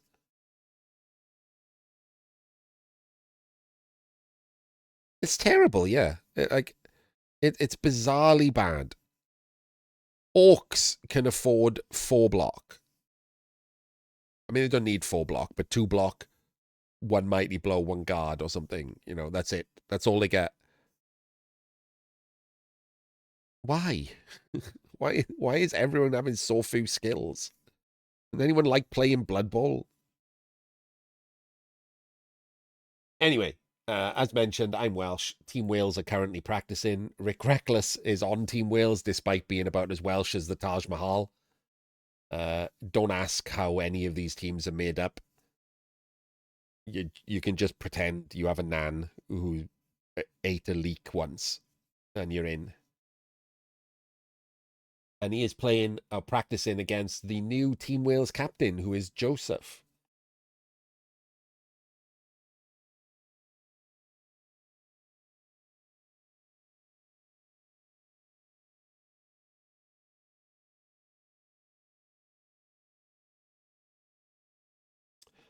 So Rick has decided to try and test out Underworld, which is why I'm watching the game, because I'm kind of interested in how Underworld look these days.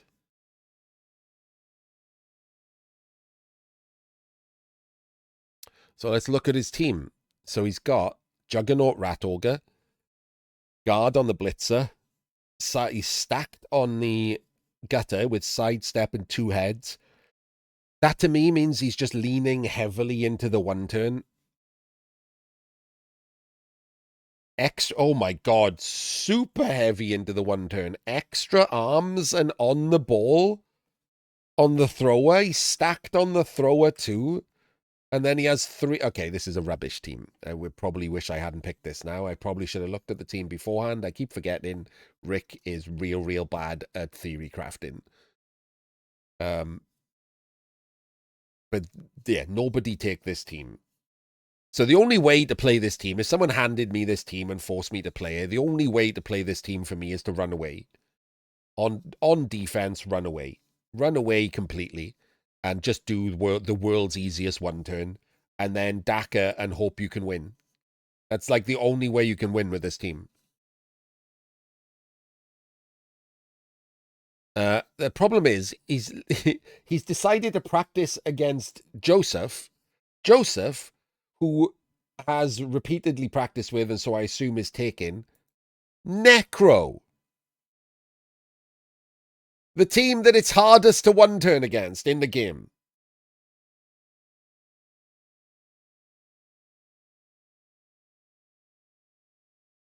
And Necro have 2 guard on the fleshies, guard on 1 wraith, tackle on the other, block on a wolf, block on another wolf, wrestle on... Wait a minute, what the shit?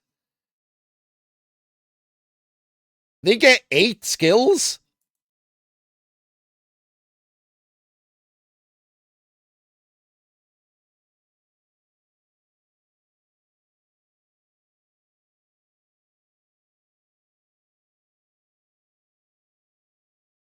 They get 12 men and 8 skills.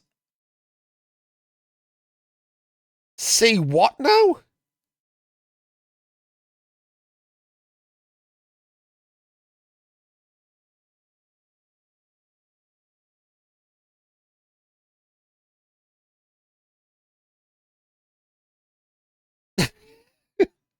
Okay, so Necro pretty good for Eurobowl. Christ alive. Good tiering, Eurobowl. Love it. No notes.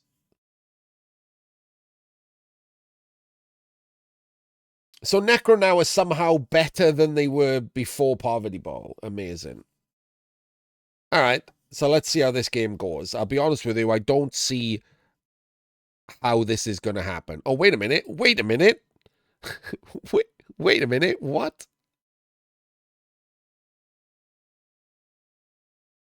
So Necro have, to get the 12 men and the 8 skills, they have 2 rerolls and a mascot. Rick has a bribe.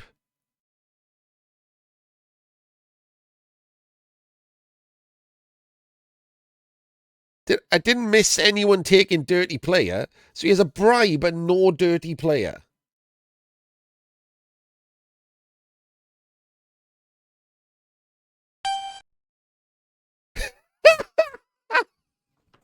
Okay, when I said run away, I guess you don't have to if you leave all of your players off the pitch.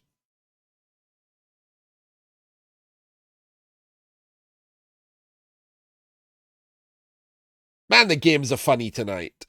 Look at that. He's left his Roger, his Blitzer, his Thrower, and his Gutter completely off the pitch. So this would be awesome, Bucky, except for the fact that Necro are difficult to 1 turn against, even with these guys.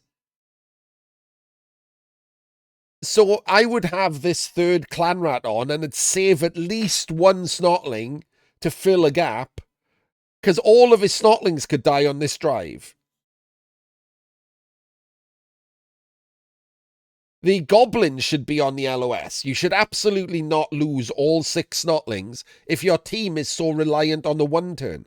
The reason that the Underworld one turn is better than the rat one turn, which is the best in the normal game, is the snotlings. If all of your snotlings are killed before the one turn, you just have a shit rat one turn.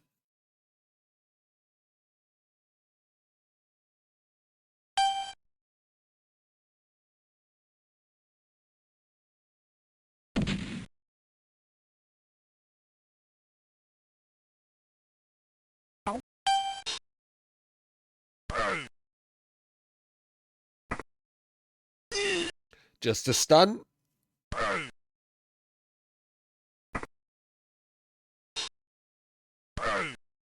Oh my god.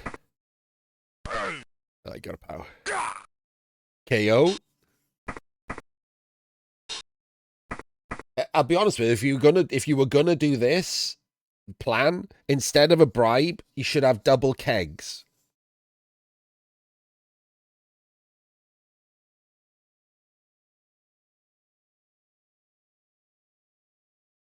To try and guarantee 11 players for the one turn and for the second half.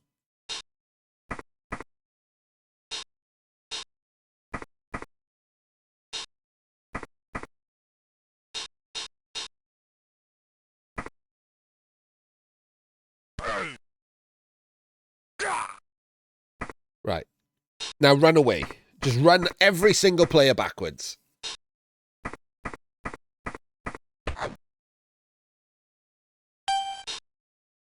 Oh, fuck's sake. Nope.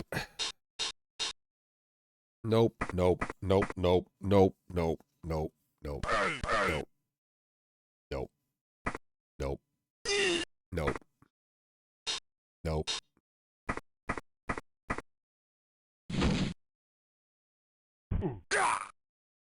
Nope, nope, nope, nope, nope, nope, nope.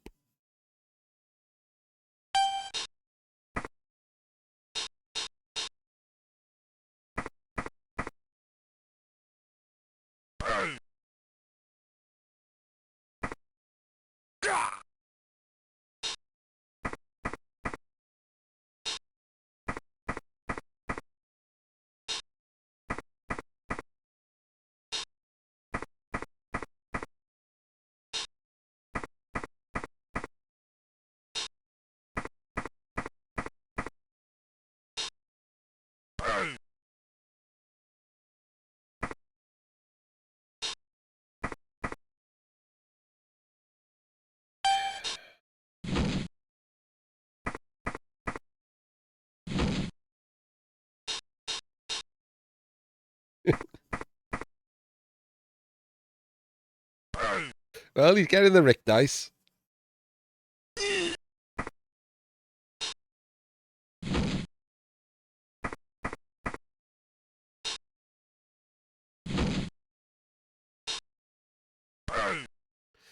Giving up blocks to take blocks.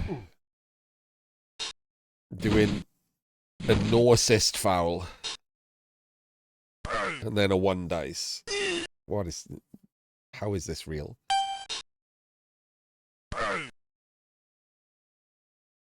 If I sat down in Poland after spending a couple of grand to fly to this prestigious tournament, and this is what I was met with, I would think I was in the wrong hall.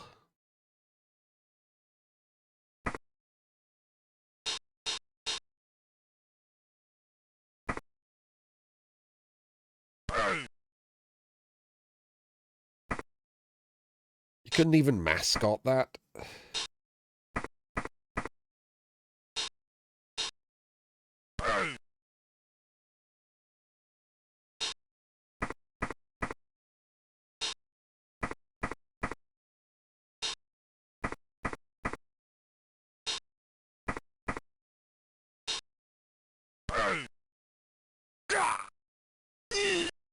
Here goes another snotling.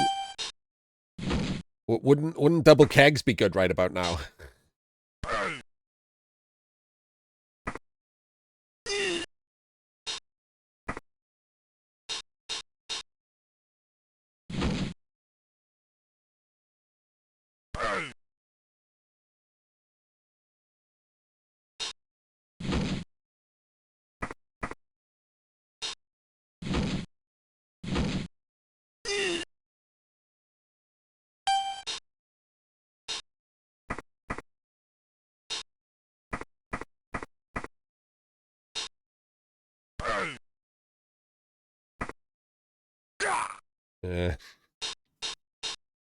Wouldn't double kegs be good right about now?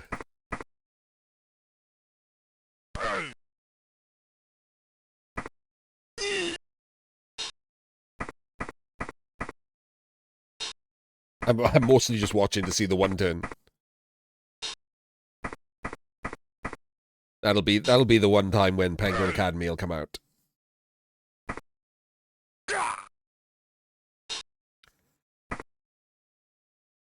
Six KOs. No kegs.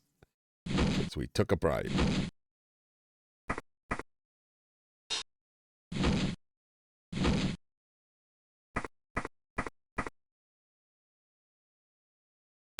And now we're running away.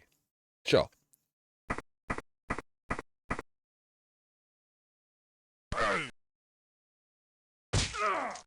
Hey, there's the first Kaz.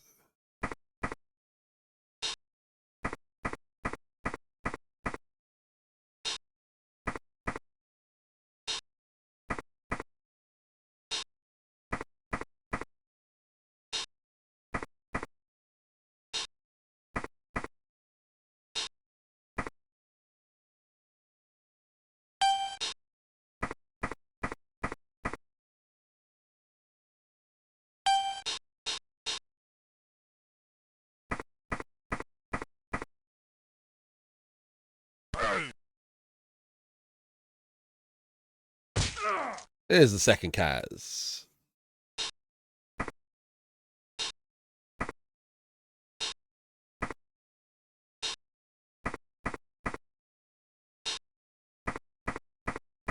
We could just walk away. Like, we could literally just walk away. You don't need to stand there between the guards. You can just walk down the pitch.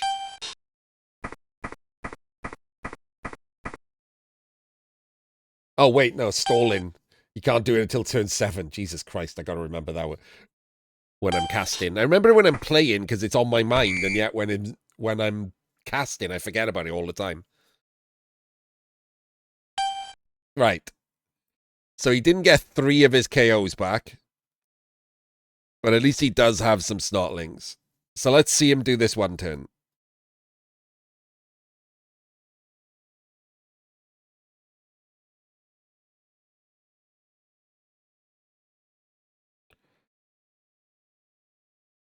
I'll tell you what doesn't bode well. Not having a plan for the one turn when you're practicing against Necro. Trying to work it out on the fly. At least they don't time each other out, right? So because they're practicing, you can just do it now. Maybe Joseph was helping him. He is the captain. He should be trying to help him. This game, the result of this game doesn't matter, right? You want your team to be the best.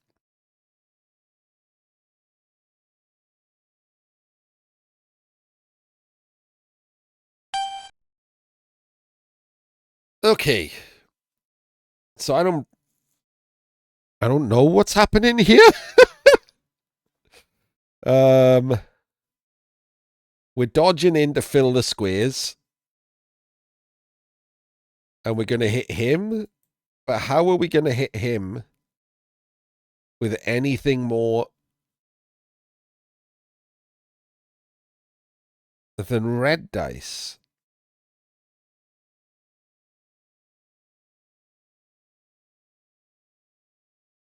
Guard should be there. If the guard was there and we fill these squares, then when you blitz from here, he has 2 assists and you have 2 assists, so it's a 1 dice. You might have a spare player to go here and make it a 2 dice. Maybe. And then he hits into him. You also need someone here so that you can get the first push. So I don't know why there's no one here.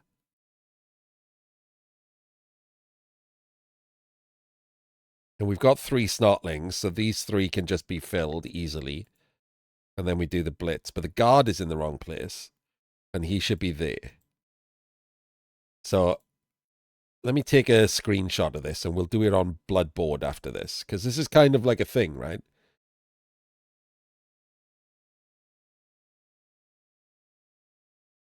I'll leave that off to my second monitor. I've got a screenshot of it now. Right, let's see what Rick does.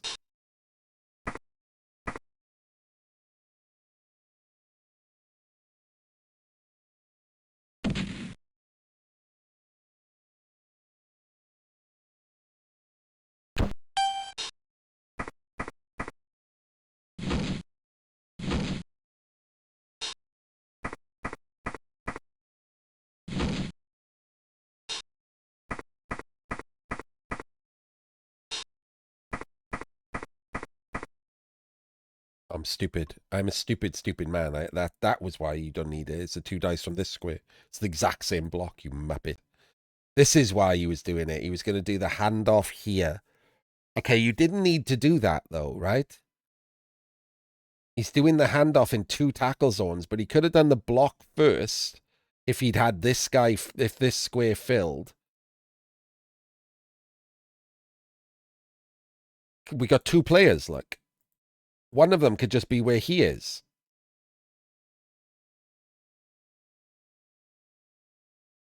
And then you could hand off in 1 tackle zone because he's there.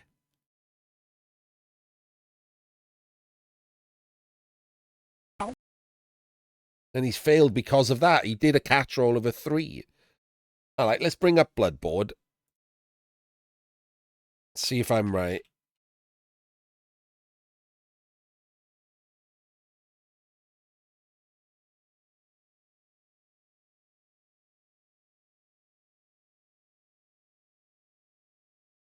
Flip the board. And we want Underworld into Necro. What did we have here? We had the Wraith and a Golem. Wait, is that a Golem or a Ghoul? That's a Ghoul. Wraith and a Fleshy. God damn it. And a Wraith. Right. The Ghoul was here. Oh, let's turn off the tackle zones. The Ghoul was here. The other Ghoul was here. Yeah. And then we had the other Fleshy here. We had both Wolves here. And then we had the zombies spread out here, here, and here. So if you're wondering why he's done this line, is so that he can't utilize the frenzy of the Roger to block someone on this line backwards and do a fill-in 1 turn with the sidestepper. So that's what he's doing. So we have the Roger here. I don't even think we need to do this, right? We have the Roger, the Blitzer, the Thrower's just back. The Gutter Runners definitely go in there. We have 3 Snotlings. Yeah, 3 Snotlings.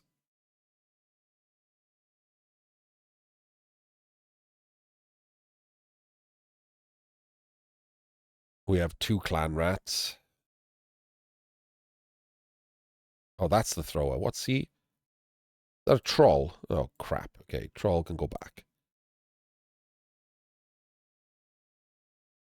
That's the Thrower. And we have 2 Goblins. The 3, 6, 9, 10, 11. So this is what we end up with. And the Gutter Runners definitely go in there, right? So we want the Snotlings to end up where they were. We have a Clan Rat here. We have the Roger here. I'm not entirely certain we need the Roger.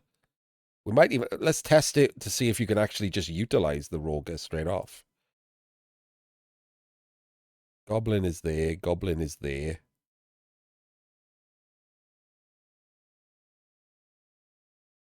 Clan Rat is there. Storm. Can't we just utilize... Oh, because we can't do this square. That's the problem. We can't fill this square. So he should have, as he had the Juggernaut. If he was going to do the plan of handing off there...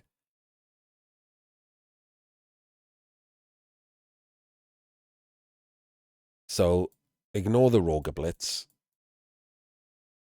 Can't do it.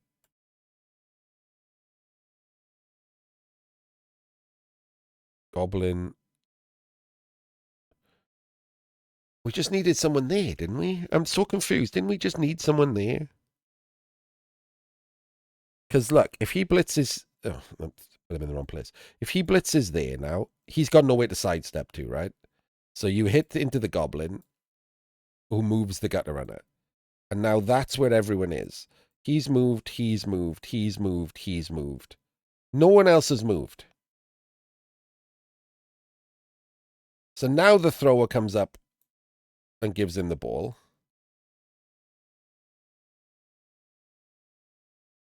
Oh, that's because that's the Roger. We don't want that to be the Roger. He moves there. He takes a block. Still got nowhere to sidestep to. And now, okay, he's a goblin. He takes a block and pushes him to there. It adds an extra block, but you can do a 3+ handoff instead of a 4+ handoff, which is significantly better. And the blocks are 3 dice, I think. No, they're not. That's not true. It could have used the Roger, I guess, for this last one.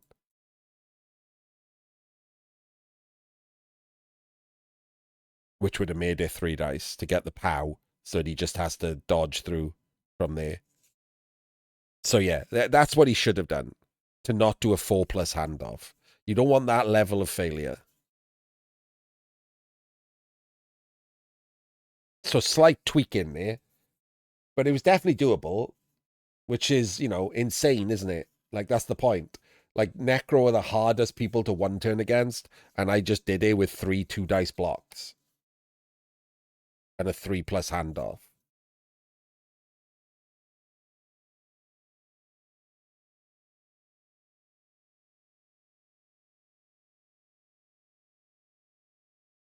And he failed because he did the 4+ handoff, so...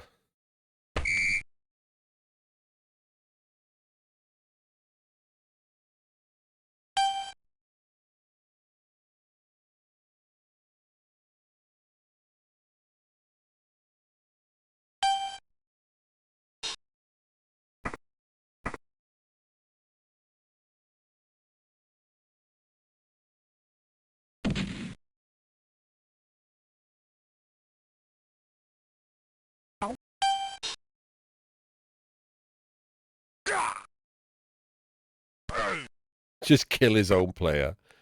Like, at this point, what are you even doing as Underworld, right? You're 1-0 down. You didn't do the one turn, the thing that you've brought 17 skills for.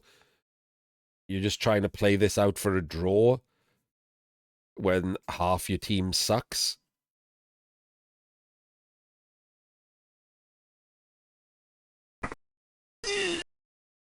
Miserable.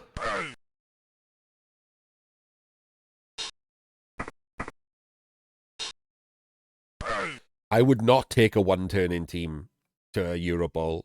Now that I've seen that this can be a Necro team, I assume Necro are going to be really popular, and I would not take a one-turn-in team. I just would refuse.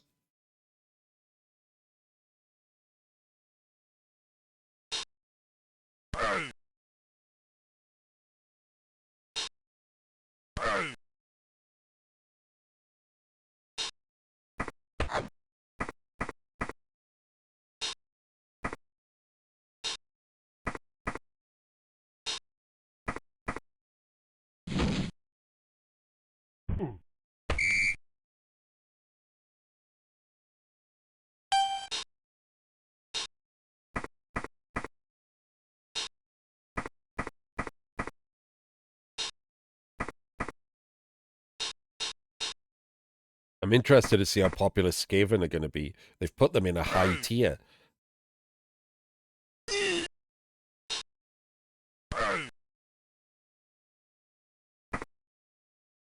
Feels strongly like it's going to be Bash Bowl at Eurobowl.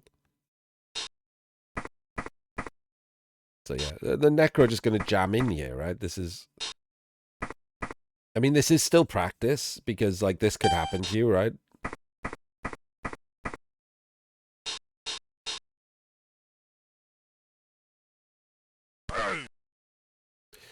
Juggernaut. Get the POW. Oh, okay. Get the pow. And gang foul a flesh golem.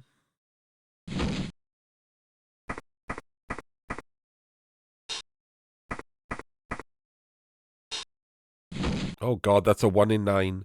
Oh my god.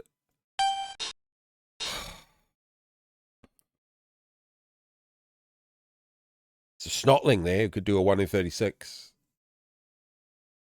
There's a snotling right there. Who could just 1 in 36 to foul him.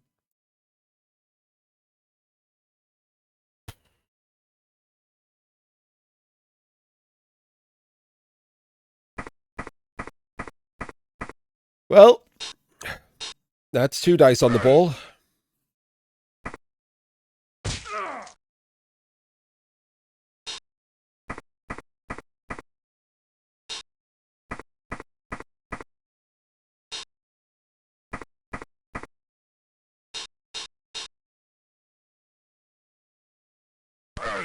They roll pushes.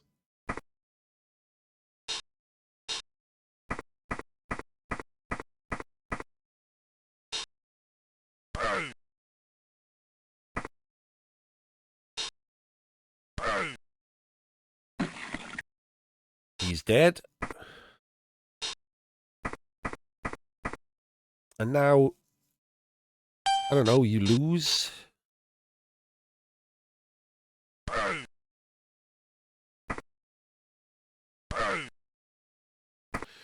Gets the pow so he can dodge out the back at least. Don't know why this wolf wasn't on the Roger there. We go back to the start of that blitz. So he's 5. There's no assists. So why didn't this wolf just go here so that that's not a 2 dice block?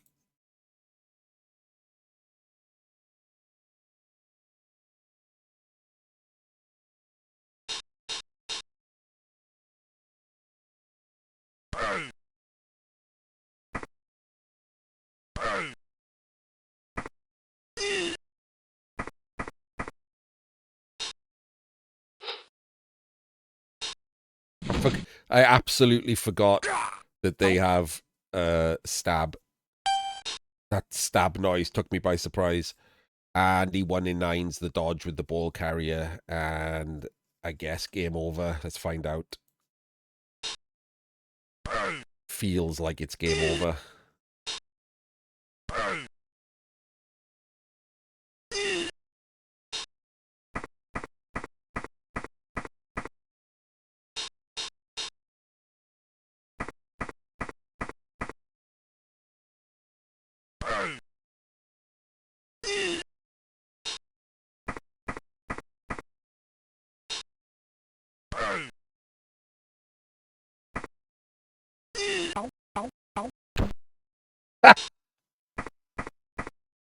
Okay.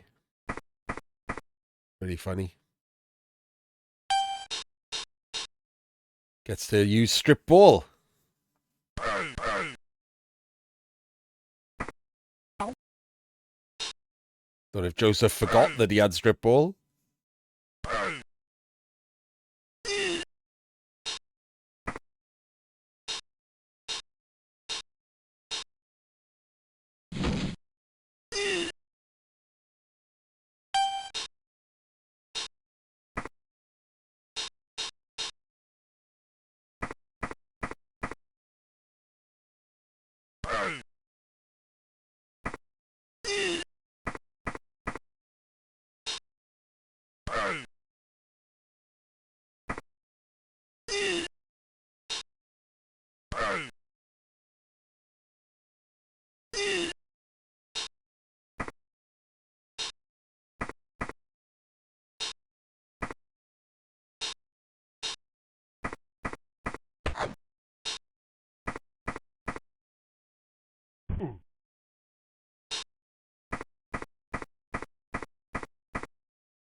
Yep. Sorry, there's not much talking in this. This is not as good as I was hoping. I mean, we did have the one turn out of it, but like all you can really learn from this is don't take Underworld to Eurobowl. Seems like a terrible idea. And if you are going to take Underworld to Eurobowl, don't do this.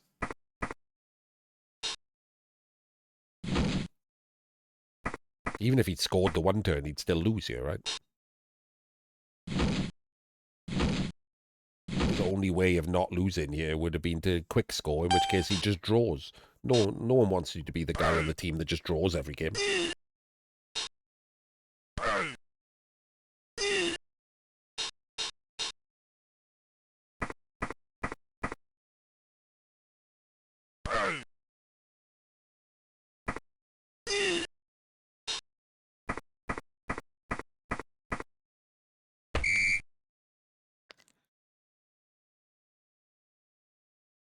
Necro looked good, yeah.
I mean, it's on the break tackle, but this is just going to be jammed in completely, isn't it?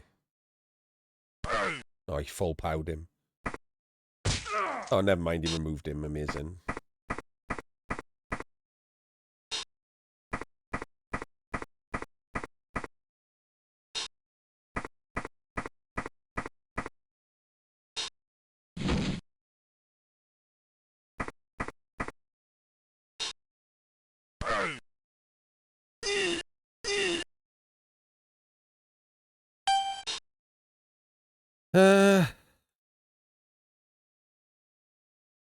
What do you even do here?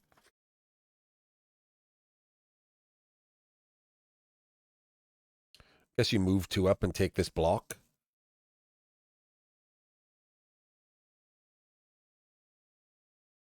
Yeah. So you take this block, see if you get the pout. If you do get the pout, he sidesteps wherever he wants, right? I don't know where he's going to sidestep. We'll have to wait and see what happens there. Because it matters.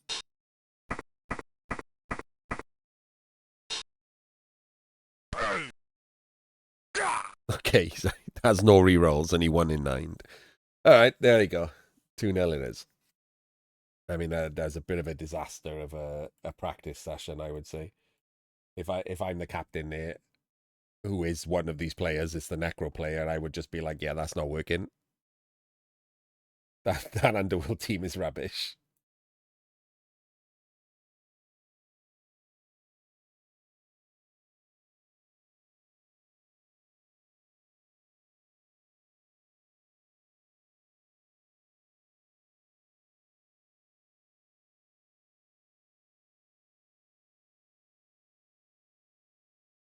By the way, I'm like, for once, by the way, the one thing good I will say about this, I'm going to say at the end, so which is sad because people are probably turned off by now. Team Wales announced in their Discord that they're going to be practicing. That's why I know that these games are going on. And they encourage people to tune in and watch. So we'll do some more next week.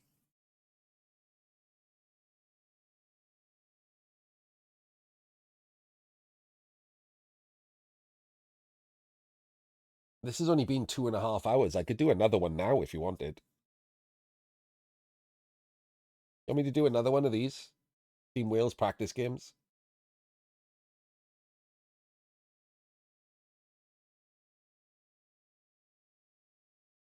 Let me have a look to see what the other games they played were.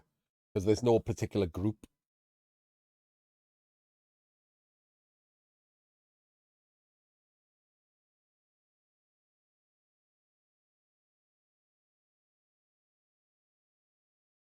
Okay, so we've got G. Coleman with High Elves versus Dementor with Amazons. Let's try that.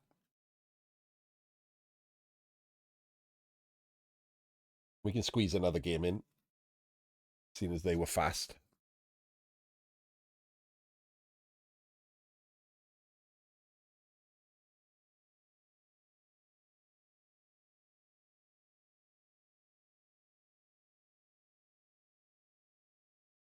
So maybe we can do an actual Penguin Academy of this one, right? So, Amazon team, we've got a block big girl, we got a guard big girl, we've got 2 block piranhas, and leader on a thrower, and wrestle on a lino, and 3, 6, 9, 12, 13 players, no Apo maybe? Let's find out.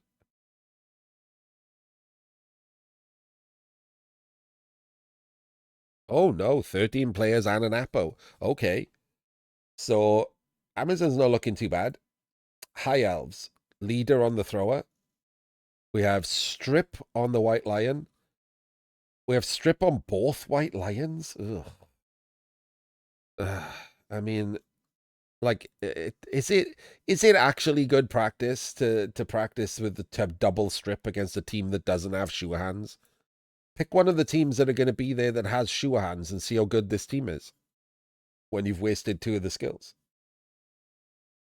Double Blodge on the Dragon Princes and wrestle on 3 Linos with 12 men, no Apo, and 2 rerolls with leader. So, not a massive fan of weird builds like this that are playing against teams.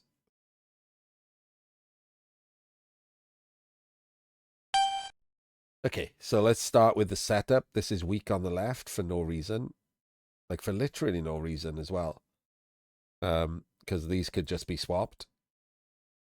And then the wrestle and the dodge could be there.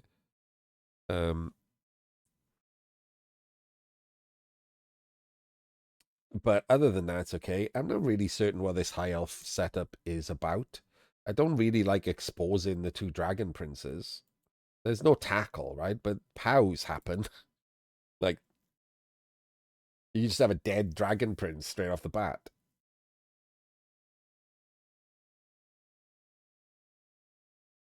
So the wrestlers are doing nothing in the middle. Like, they could be the protectors, right?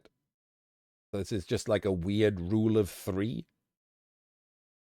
when your dragon princes are actually important. So I don't like this. I don't like giving up a low percentage chance of just losing one of your best players turn 1.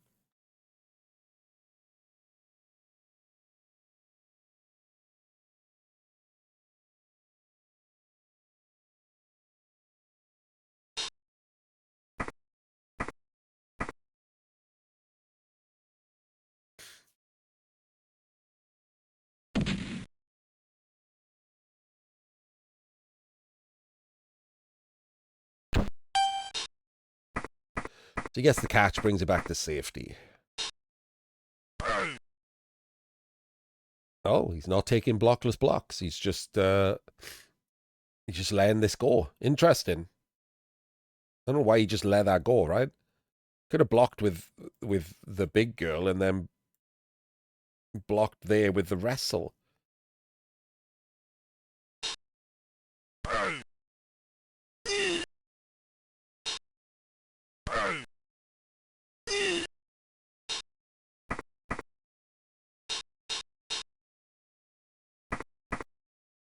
Any reason to expose the big girl as the assist here? Because I don't see how you're particularly defending it when it could have just been a line or.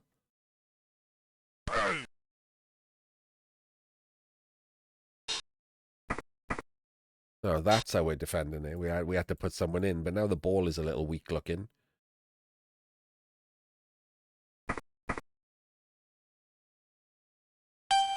Okay, so we've ended up in a shape that's okay. We can two dice by just basing the wrestler, right? We can still two dice this big girl. We just base the wrestler, put two assists in there and there, and blitz from this square. So it doesn't actually defend the big girl at all. So I don't like it. No reason for it either. Like, it didn't do anything. We could even have pushed into an extra block with this wrestler, but that wrestler's about to move.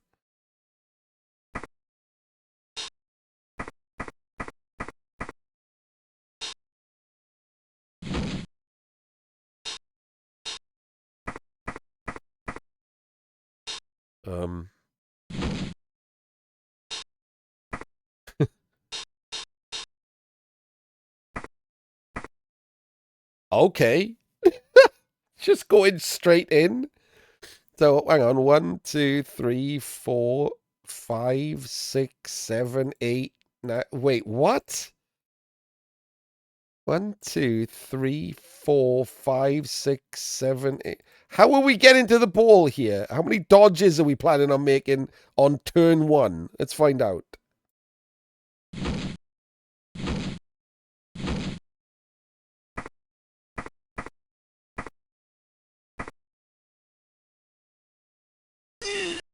Well, okay. That was 2 3+ dodges, a 2+ dodge, and a double rush to 1 dice the ball. That feels, I don't know, crazy?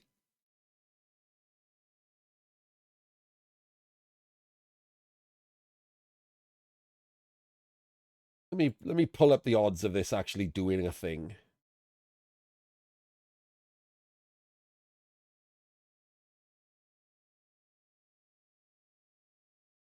So we've got a player with dodge.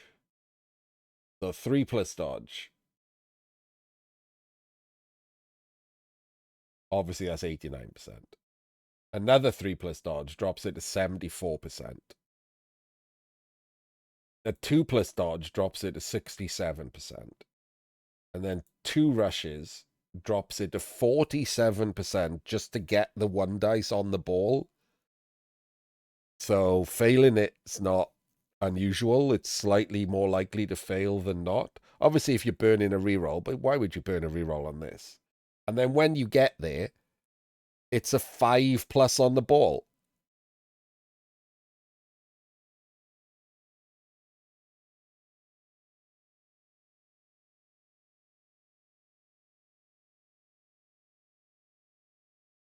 So yeah, seems unusually and pointlessly aggressive. I mean, it doesn't usually end up with a dead player, so I guess there's that.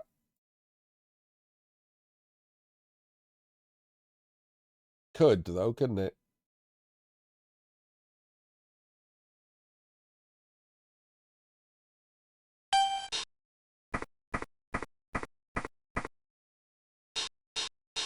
Oh, God, again, come on. Come on. This is so Demento left the channel and the community in general over the Team England stuff, which I was very sad about. Like, genuinely, that wasn't sarcasm. I know I'm usually sound like I'm being sarcastic, but it wasn't. It's always sad when someone that you got along with made a very bad decision.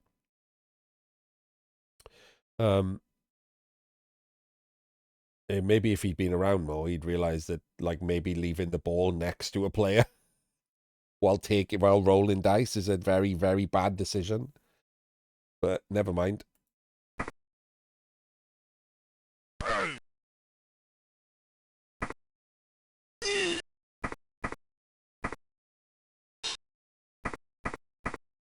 We seem to be very heavily claiming space here.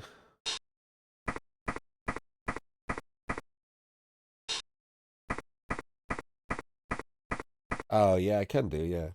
Hang on.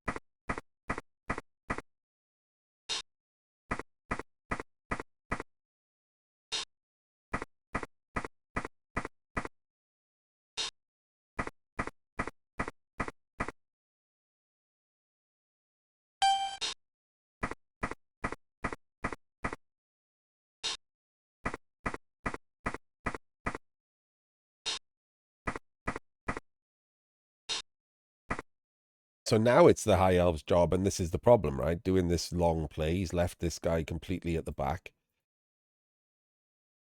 He's allowed lots of space to be claimed by the Zons. The Zons are the bash team in this matchup.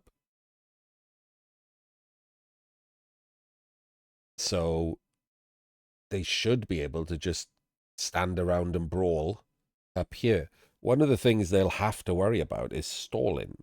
When you claim space this early, this ball carrier can't go 1, 2, 3, 4, 5 to there. Yeah. So this line, the ball carrier can't cross this line until turn 7. So it's kind of hard to do the whole bash and stall thing here, right? Because they can just push you into stalling territory.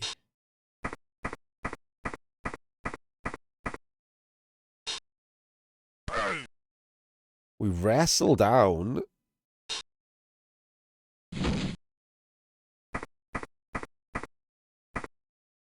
That's a rush, man. We're rolling these dice. What's going on with these dice rolls?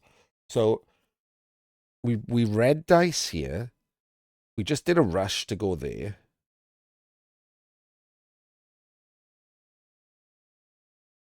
Which I think could end up getting him surfed.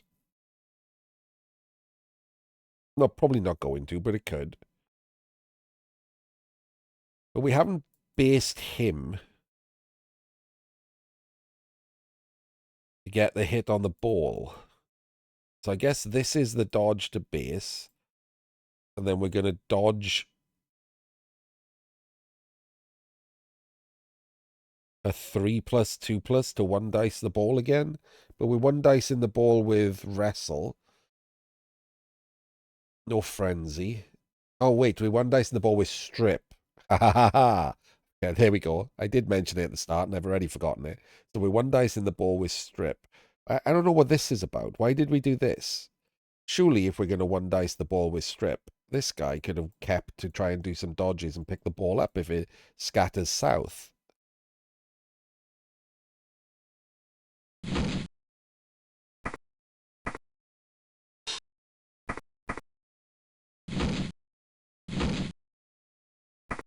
What? Why did we dodge that? What? Why didn't we just blitz from this square? We just did a bunch of extra dice. That was a complete screw-up. This wrestler could have just gone there. And then this one just dodges through and blitzes from this square. And we just rolled a bunch of extra dodges for no reason.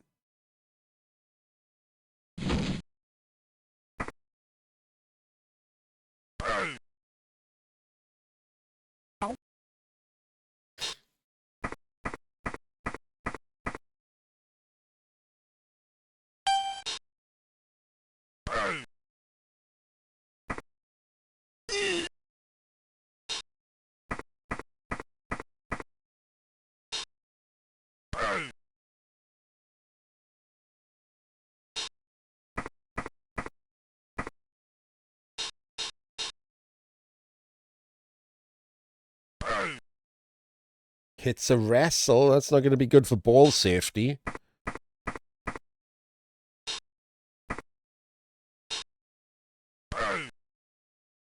Takes a blockless block. Does get a stun from it. And another one.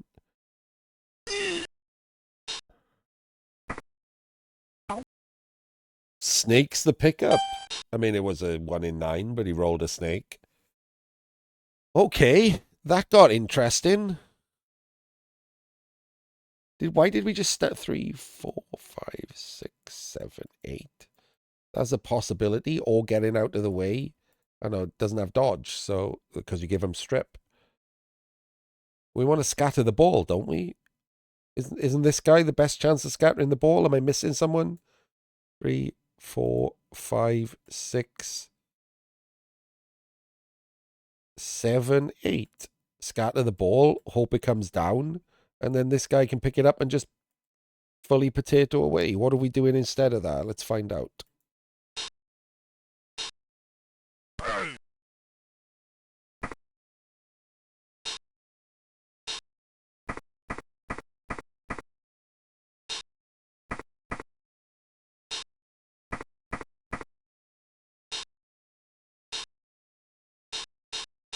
Oh, nothing.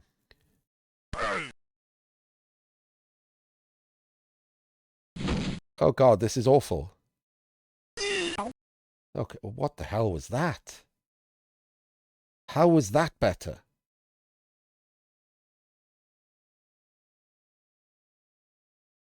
Instead of doing 4 twos and scattering the ball, we did 2 twos and then a 5+ dodge into a 5+ pickup.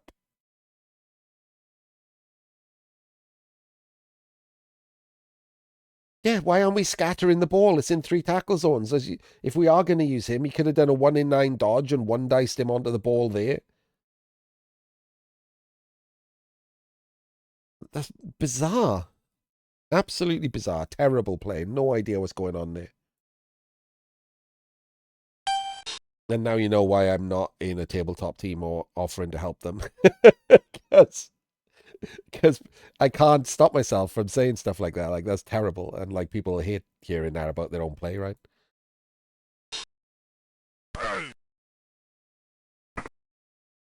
The one thing I always say is I treat everyone the same. Like, if you watch me play and I do something bad, that's exactly how I talk about my own shit as well. It's like, oh god, that's absolutely stupid, you absolute moron.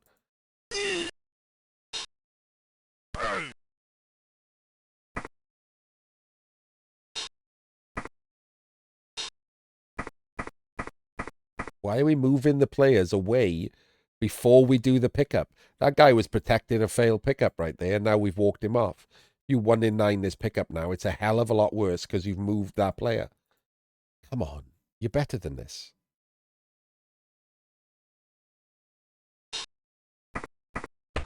And it doesn't get punished, so he'll never learn.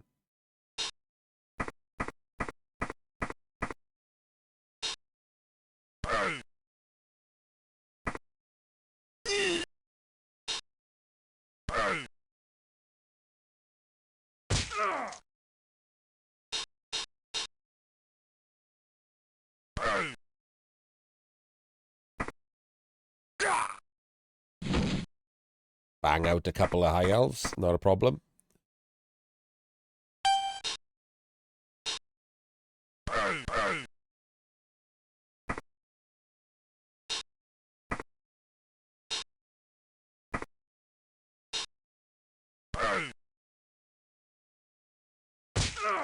Okay.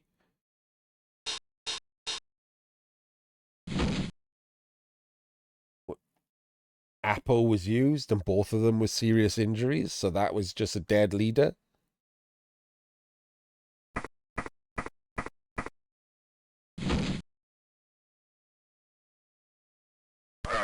Dodge is in, full pow, doesn't even need the strip.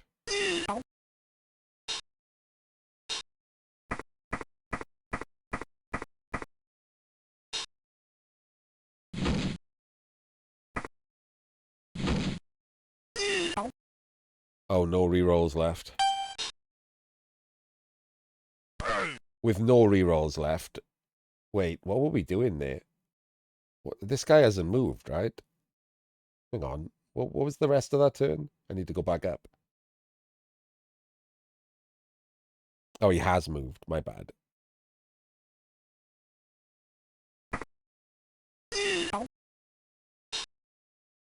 You just stand on the ball, right? You don't go for a 3+, 3+. You force them to roll the dice. Just go and stand on the ball. Be an extra tackle zone that you have to do something about. Haven't moved him. It was him you haven't moved. Why haven't we moved him?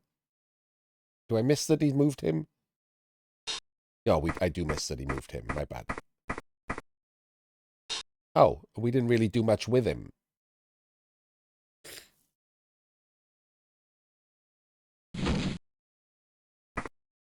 Just stand there. And now just stop rolling dice. There are now 2 tackle zones on the ball he has to clear, which uses more Amazons. So just stop rolling dice now. Worst case scenario is, right, you fail this dodge, you scatter the ball, it goes there. There are no tackle zones on the ball anymore. This is just a terrible decision. And look, there are no tackle zones on the ball anymore.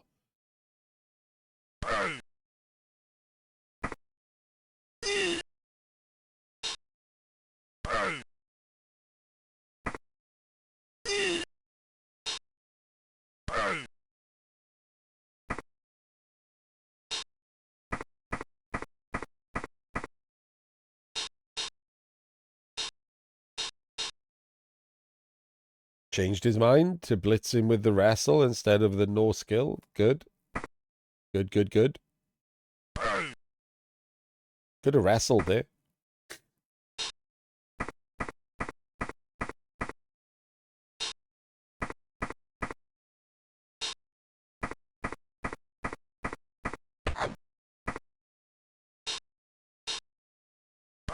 Why? Just leave him there.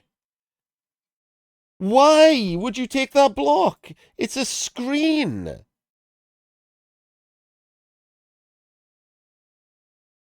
There's a strip baller right here, and you just purposefully remove your own screen?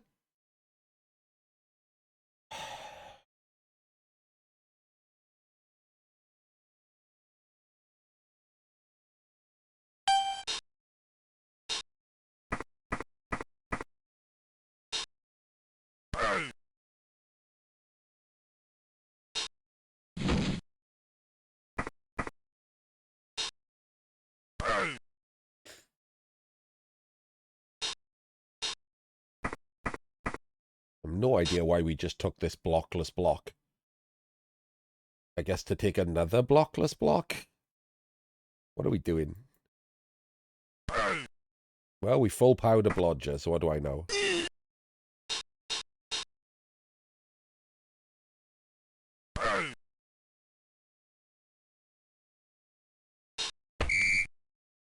Four minutes? Ugh. Hopefully they were just talking.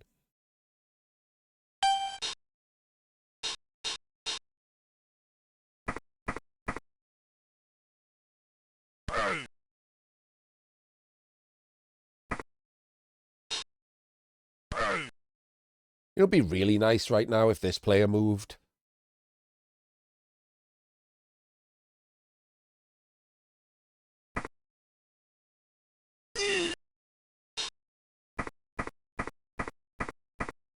Or that one.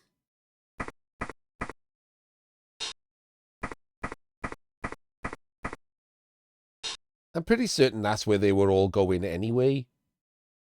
Before he took this block. Like, even if you take this block and get pushes, you want that player there and that player there.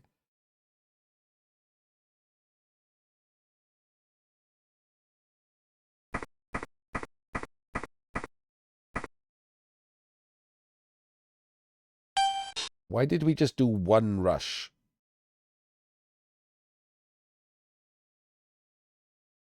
I guess we were trying to stop this one from dodging out, but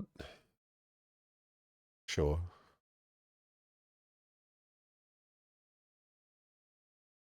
And when you do the second rush, it makes it even harder.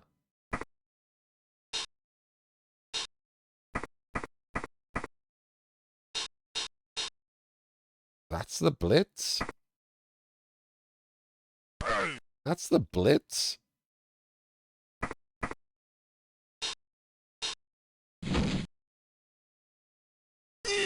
Snake to dodge. Okay, that was not a good blitz, was it? So we should be able to make this safe up in the corner.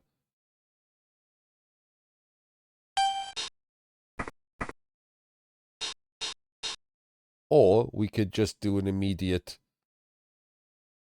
blockless block.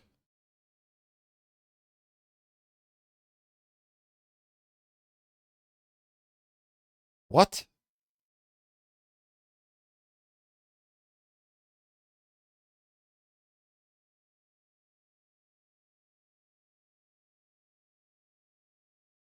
Thank you for the follow.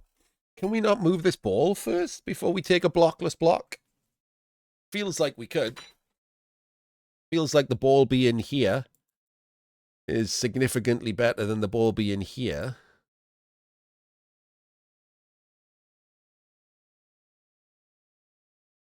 And then if we are going to do a blockless block, the blitz should be this one, right? Because then that goes there.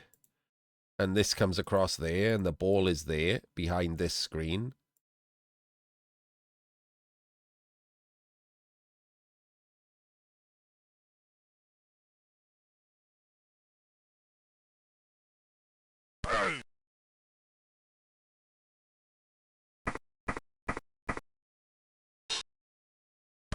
More blockless blocks.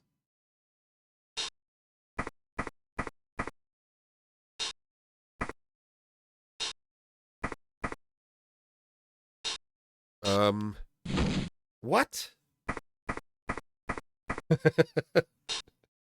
Okay.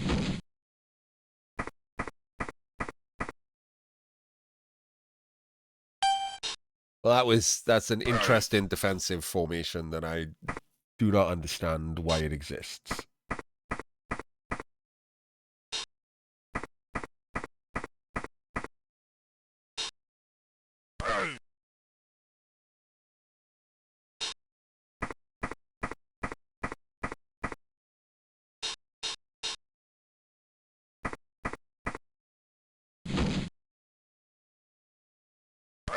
And skulls.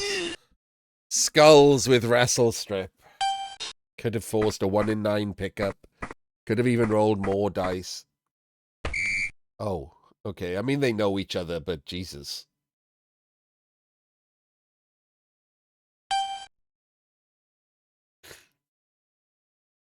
Okay, now no rerolls for this one turn is a problem.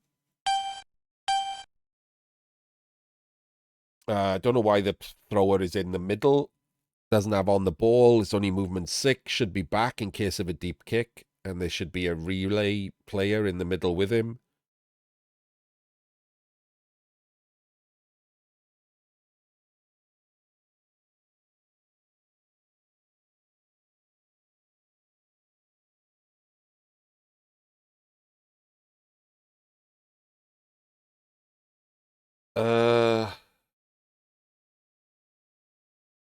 Isn't the best play here to 1 dice him? Oh wait, no, you can 2 dice him. 2 dice him. Because that's possible. And then use this player. So then you just block into a hole using the hole method with this player. And then either block backwards or chain down this way. You need to get to this rank. So that's the difficult part.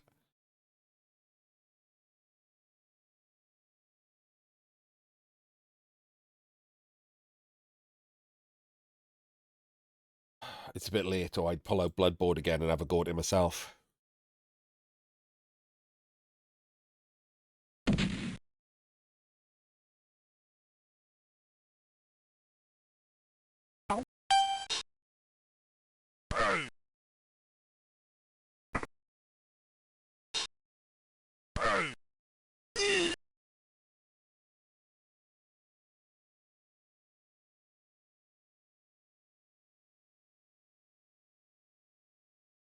Don't know. Have no clue what was happening there. So we will push in there and following, and then I guess go in there. Oh no, you don't need to go there, right? Then that's a 2 dice that pushes to there.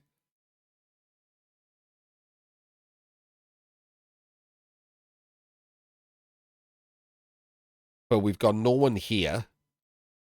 So that you can't block there now. Because they would just push him into this empty square. So I have absolutely no idea what's going on here.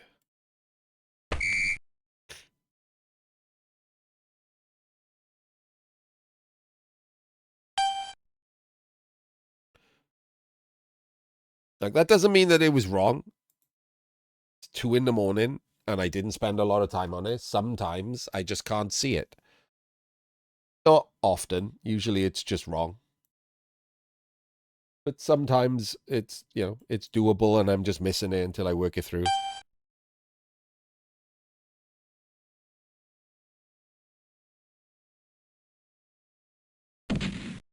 So this looks very much like the High Elves are going to play for the win, which is fine, right? Because this is practice.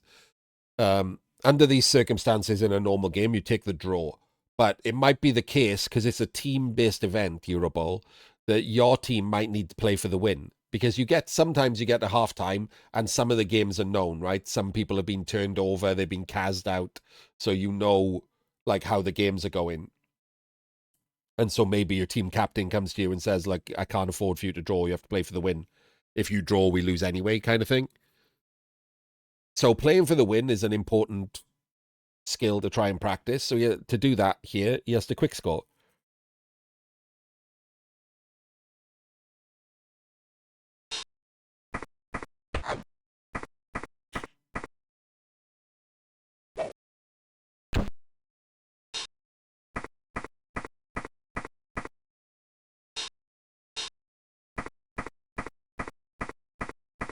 No dodge, by the way, on these double strip brawlers is brutal.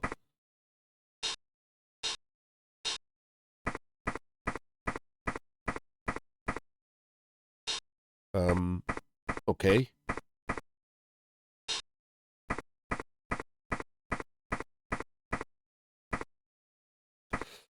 Okay, we double rushed on our 2-turn with 2 movement 7 and 2 movement 8 players. So that's just not good. Just quietly. Not good at all.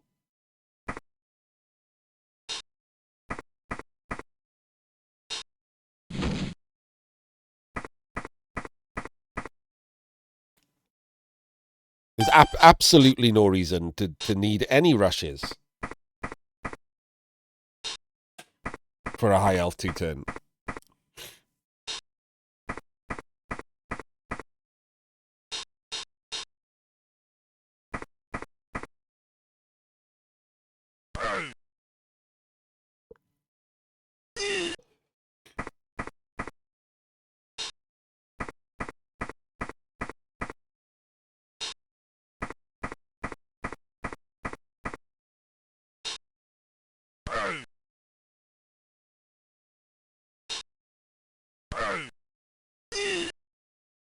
That is a ballsy eat, because he's only got 2 rerolls. So that was a gut check right there. Like, because he's lost his leader, 2 rerolls is pretty brutal. Going down to 1 when it looks like you're going to have to play a full drive on offense seems like a nightmare.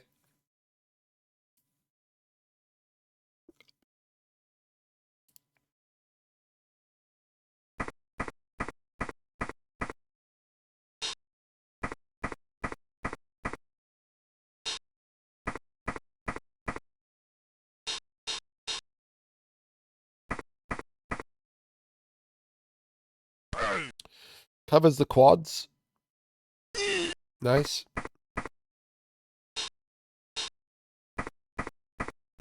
Why are we're scoring, aren't we?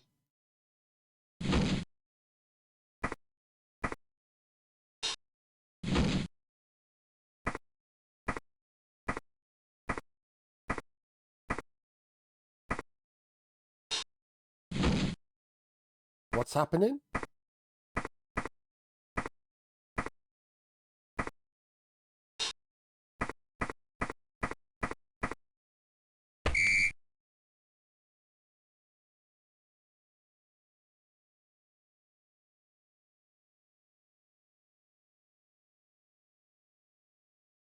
I know what's happening. I just worked out what was happening. He forgot about stalling.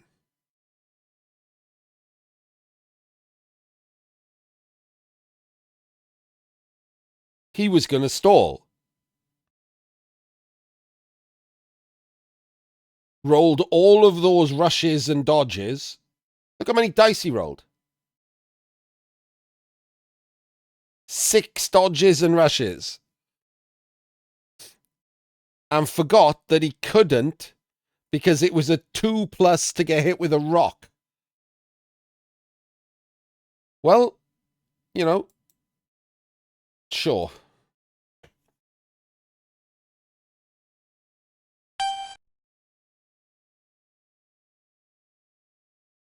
Right. So, let's talk about the same thing again. Amazons. It's 1-1. You have a full drive. It's your game to lose. You are now the favorite. This should be a full anti-blitz defense. Like, obviously, it's the one of the few things that can go wrong here. You could get Kaz'd out. He could make some kind of 5+5+ dive. Or you could get blitzed on and you haven't set up properly. One of those you have full control over.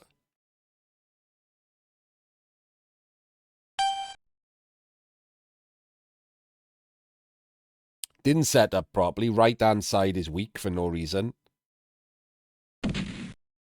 Got solid defense on.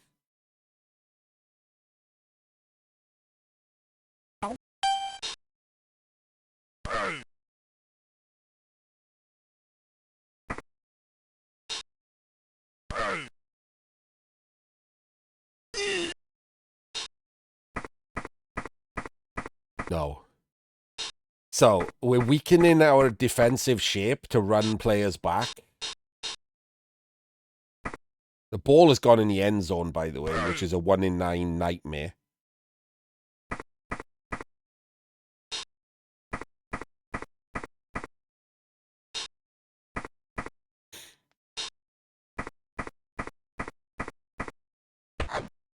Oh my days. Burnt a reroll on it.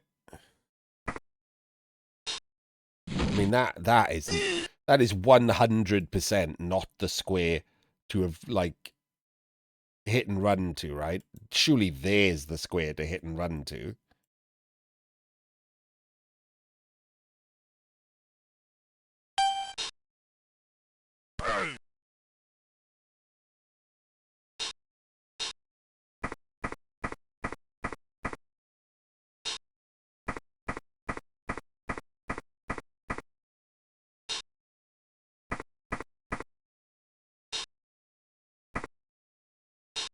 So for me, the best play here was to maintain a defensive shape and force him to blitz and run players around the outside while I went back to pick up. Because if he can only blitz one side or go around one side.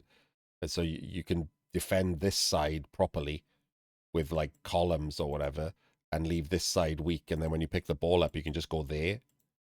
And these players just need to defend this L shape, top of which you're already in. Running players back like this just invites pressure, which just gives you more dice to roll and more failure states.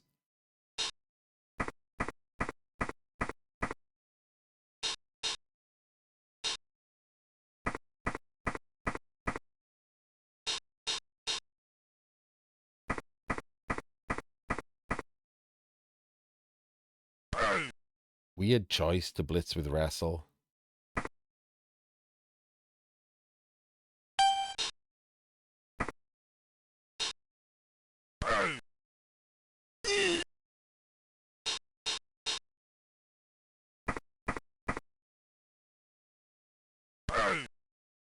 That's the POW. I hate that that ball is still there. Like, I couldn't hate it more.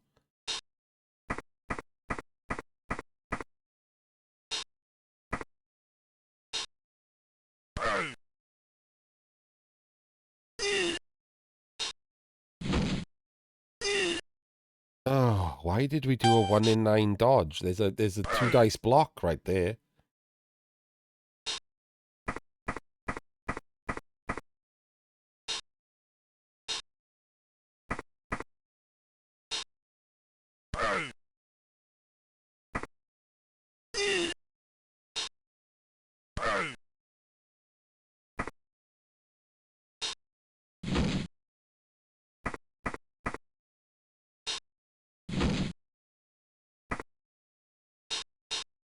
What?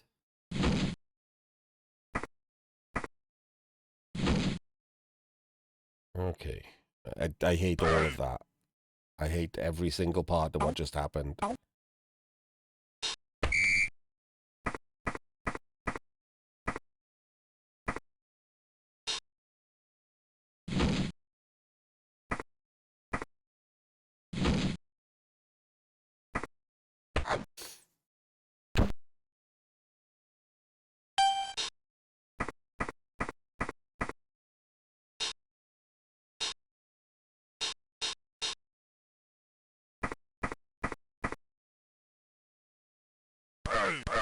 Yeah, okay. Well, that was rubbish. What a shame. High Elves win due to not being able to roll a full...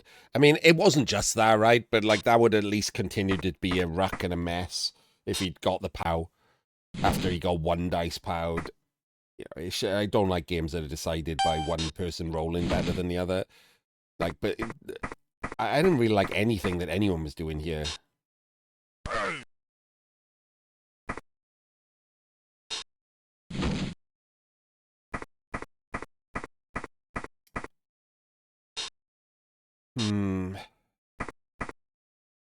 Not certain how useful the whole Eurobowl practice games will be. Like, I have enough of a problem watching some of the best players online, tabletop standards worse.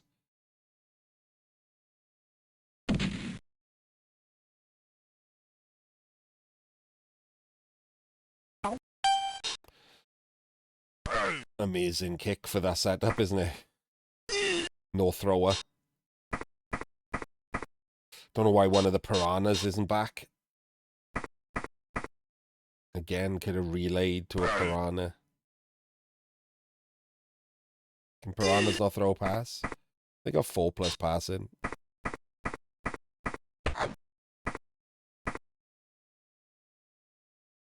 Rolls the 5. Wait. Oh, no, he doesn't. The rush was a 6. Oh, my days. The rush was a 6. And the pass was a 1 into a 4. Would have made it if there was a relay.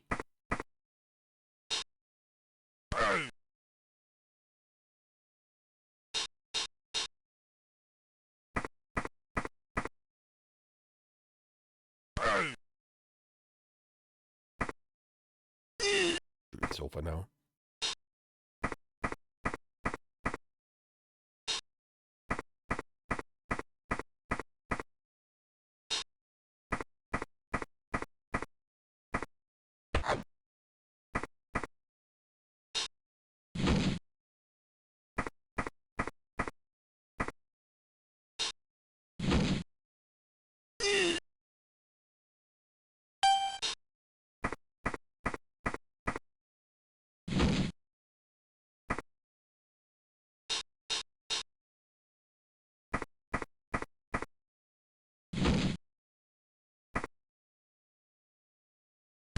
Gets the full POW.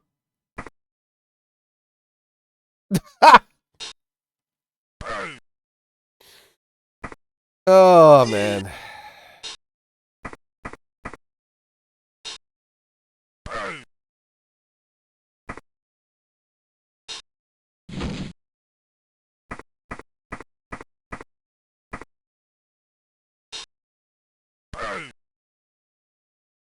Amazing. Such a feel-bad mechanic. Like, it's so shit.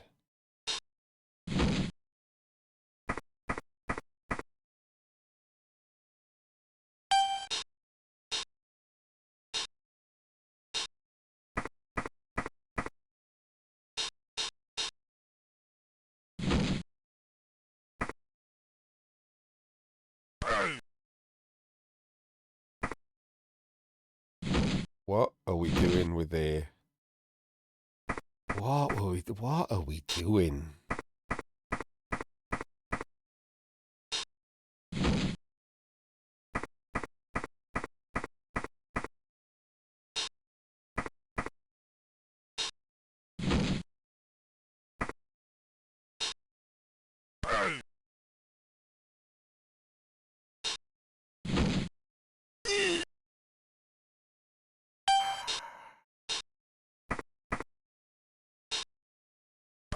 Amazons are forgetting something.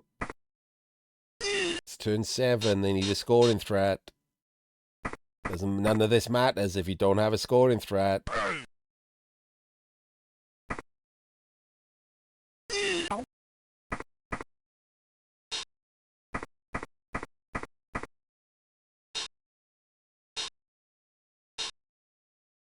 Still rolling dice, no scoring threat.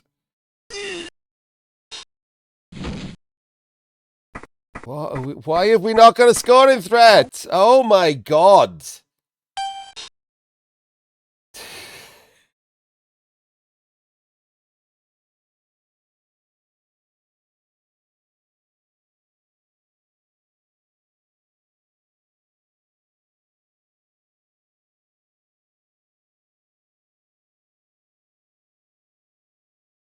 Literally all you had to do, you can roll dice again next turn.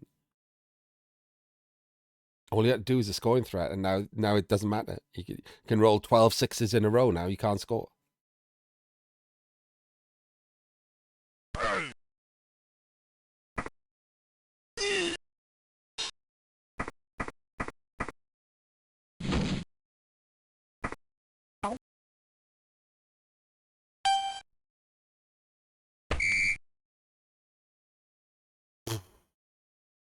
Well, at least it's only May. They've got months to go yet.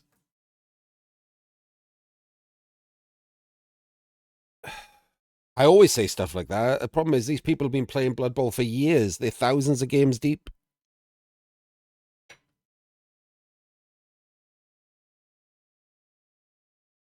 And it's not that I don't think they're capable of it getting better.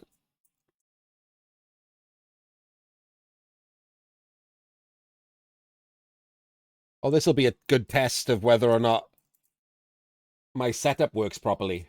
I think it does. I think you guys just heard the alert and it won't be on the VOD. Thank you for the raid, JD. I did see that you were streaming. I was going to hand off to you probably, so you didn't stream for very long. I was just talking about practice. We just watched some Eurobowl practice games for my home country. And I'm pretty convinced, right, that there are lots of players out there, lots of like 60%ers. Guys who are in like their national team, like these two, who could be better and just don't practice properly.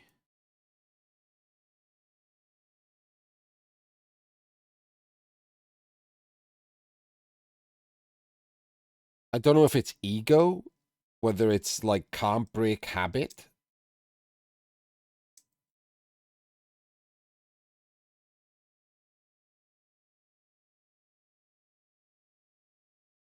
But you'd think like they are practicing, right? This is literally practicing. They are playing each other using Eurobowl rules 5 months ahead of the actual competition. So that seems like practice, but they do this every year. And so there must be something missing. Something is not working right if they're not better.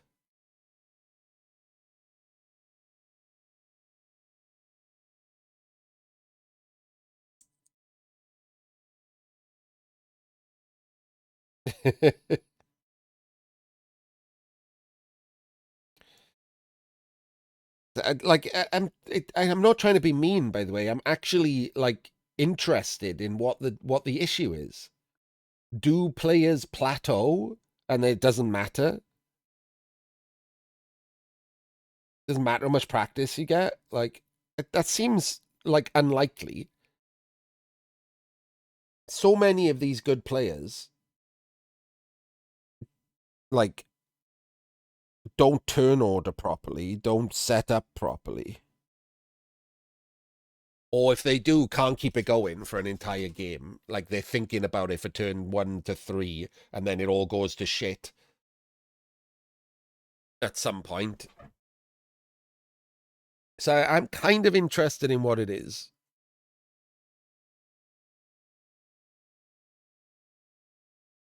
I wish I knew. I could help people better if I knew. Because most of my coaching is to people who are like lower than 60%. I do the odd coaching session for people who are 60% and above, but most of my coaching has been for people who are lower than 60%. And the stuff that they're missing is more obvious.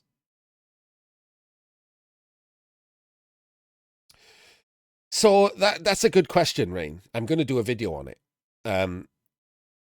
So it used to be on Blood Bowl 2.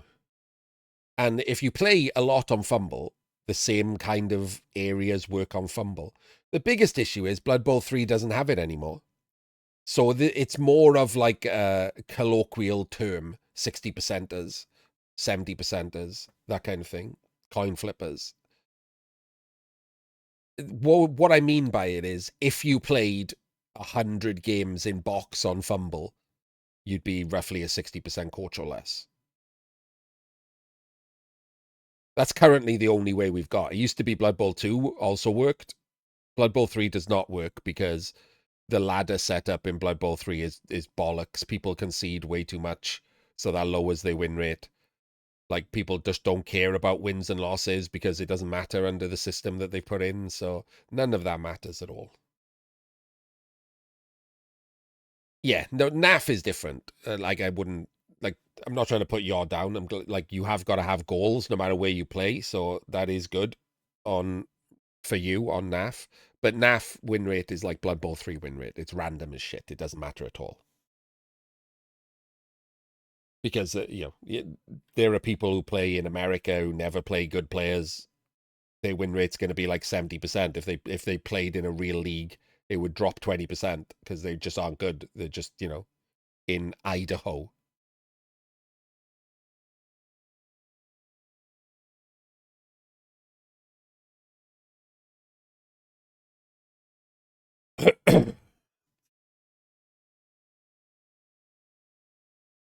But in general, that's what I look at. On FUMBBL, I look at the win rate, right?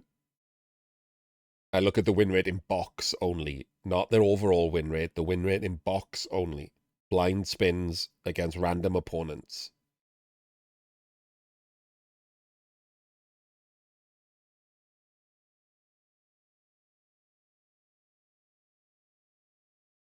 Because that's how Blood Bowl 2 was set up. Blind spins, random opponents, concede limits.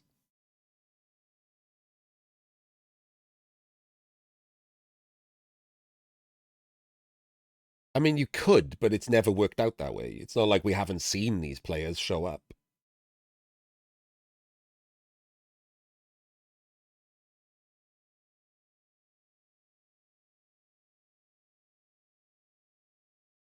And every player who has shown up from NAF usually has a lower win rate online than they do on NAF. Because the general level of play on tabletop is worse than the general level of play online.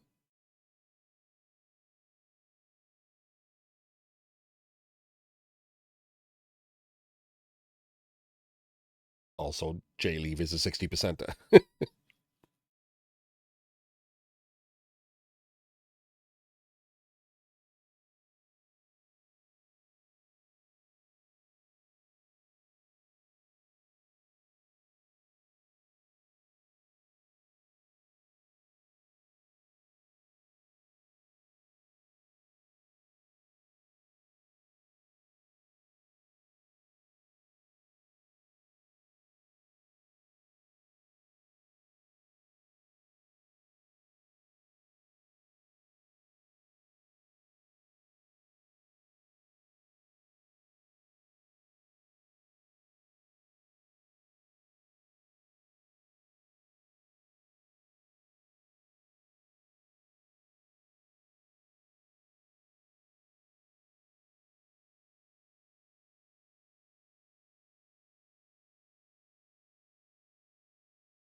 No, Anarian is a borderline top tier coach that likes playing aggressive agility teams.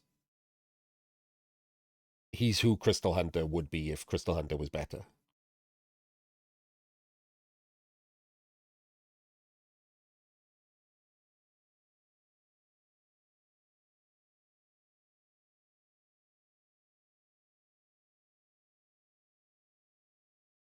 Yes. Interesting player to watch. Not a great human being. So you won't see him here because he's banned.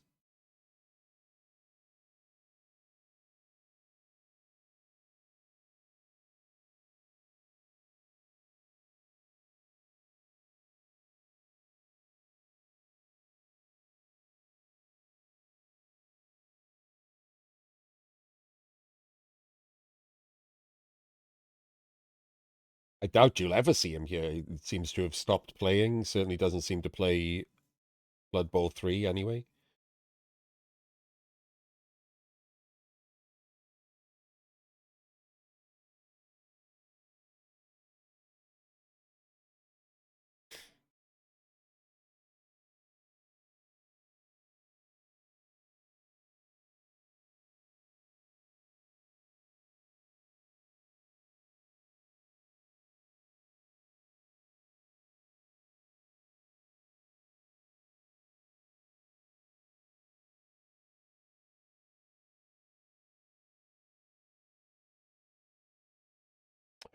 Plenty of people would include me in that, Haruka.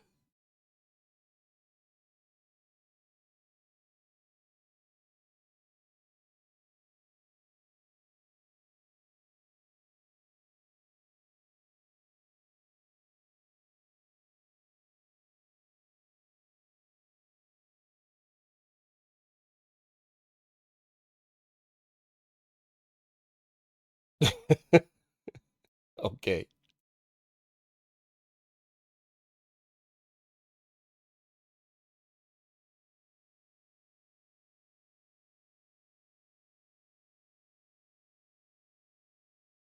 I don't. He hasn't played.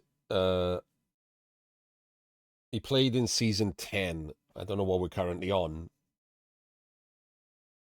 Looks like he played 20 games in season 10 of the ladder. That was the last time he played.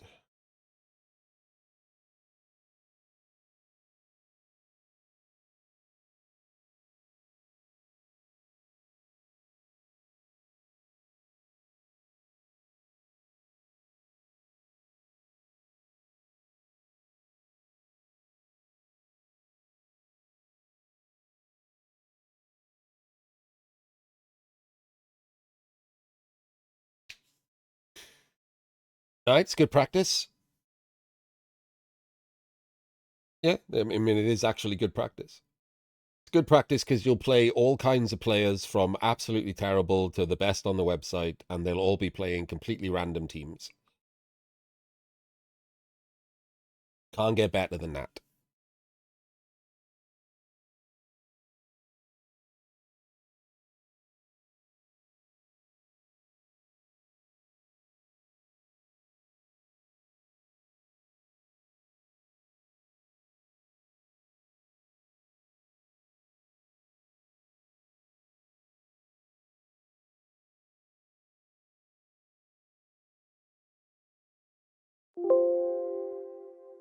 Right, I'm going to end FUMBBL EndZone there. We had our little chat at the end for people who are interested in that kind of thing. And I will see everyone for Friday Night FUMBBL if you're just following the FUMBBL stuff on YouTube. Otherwise, I'll just see you in the next game of whatever I upload.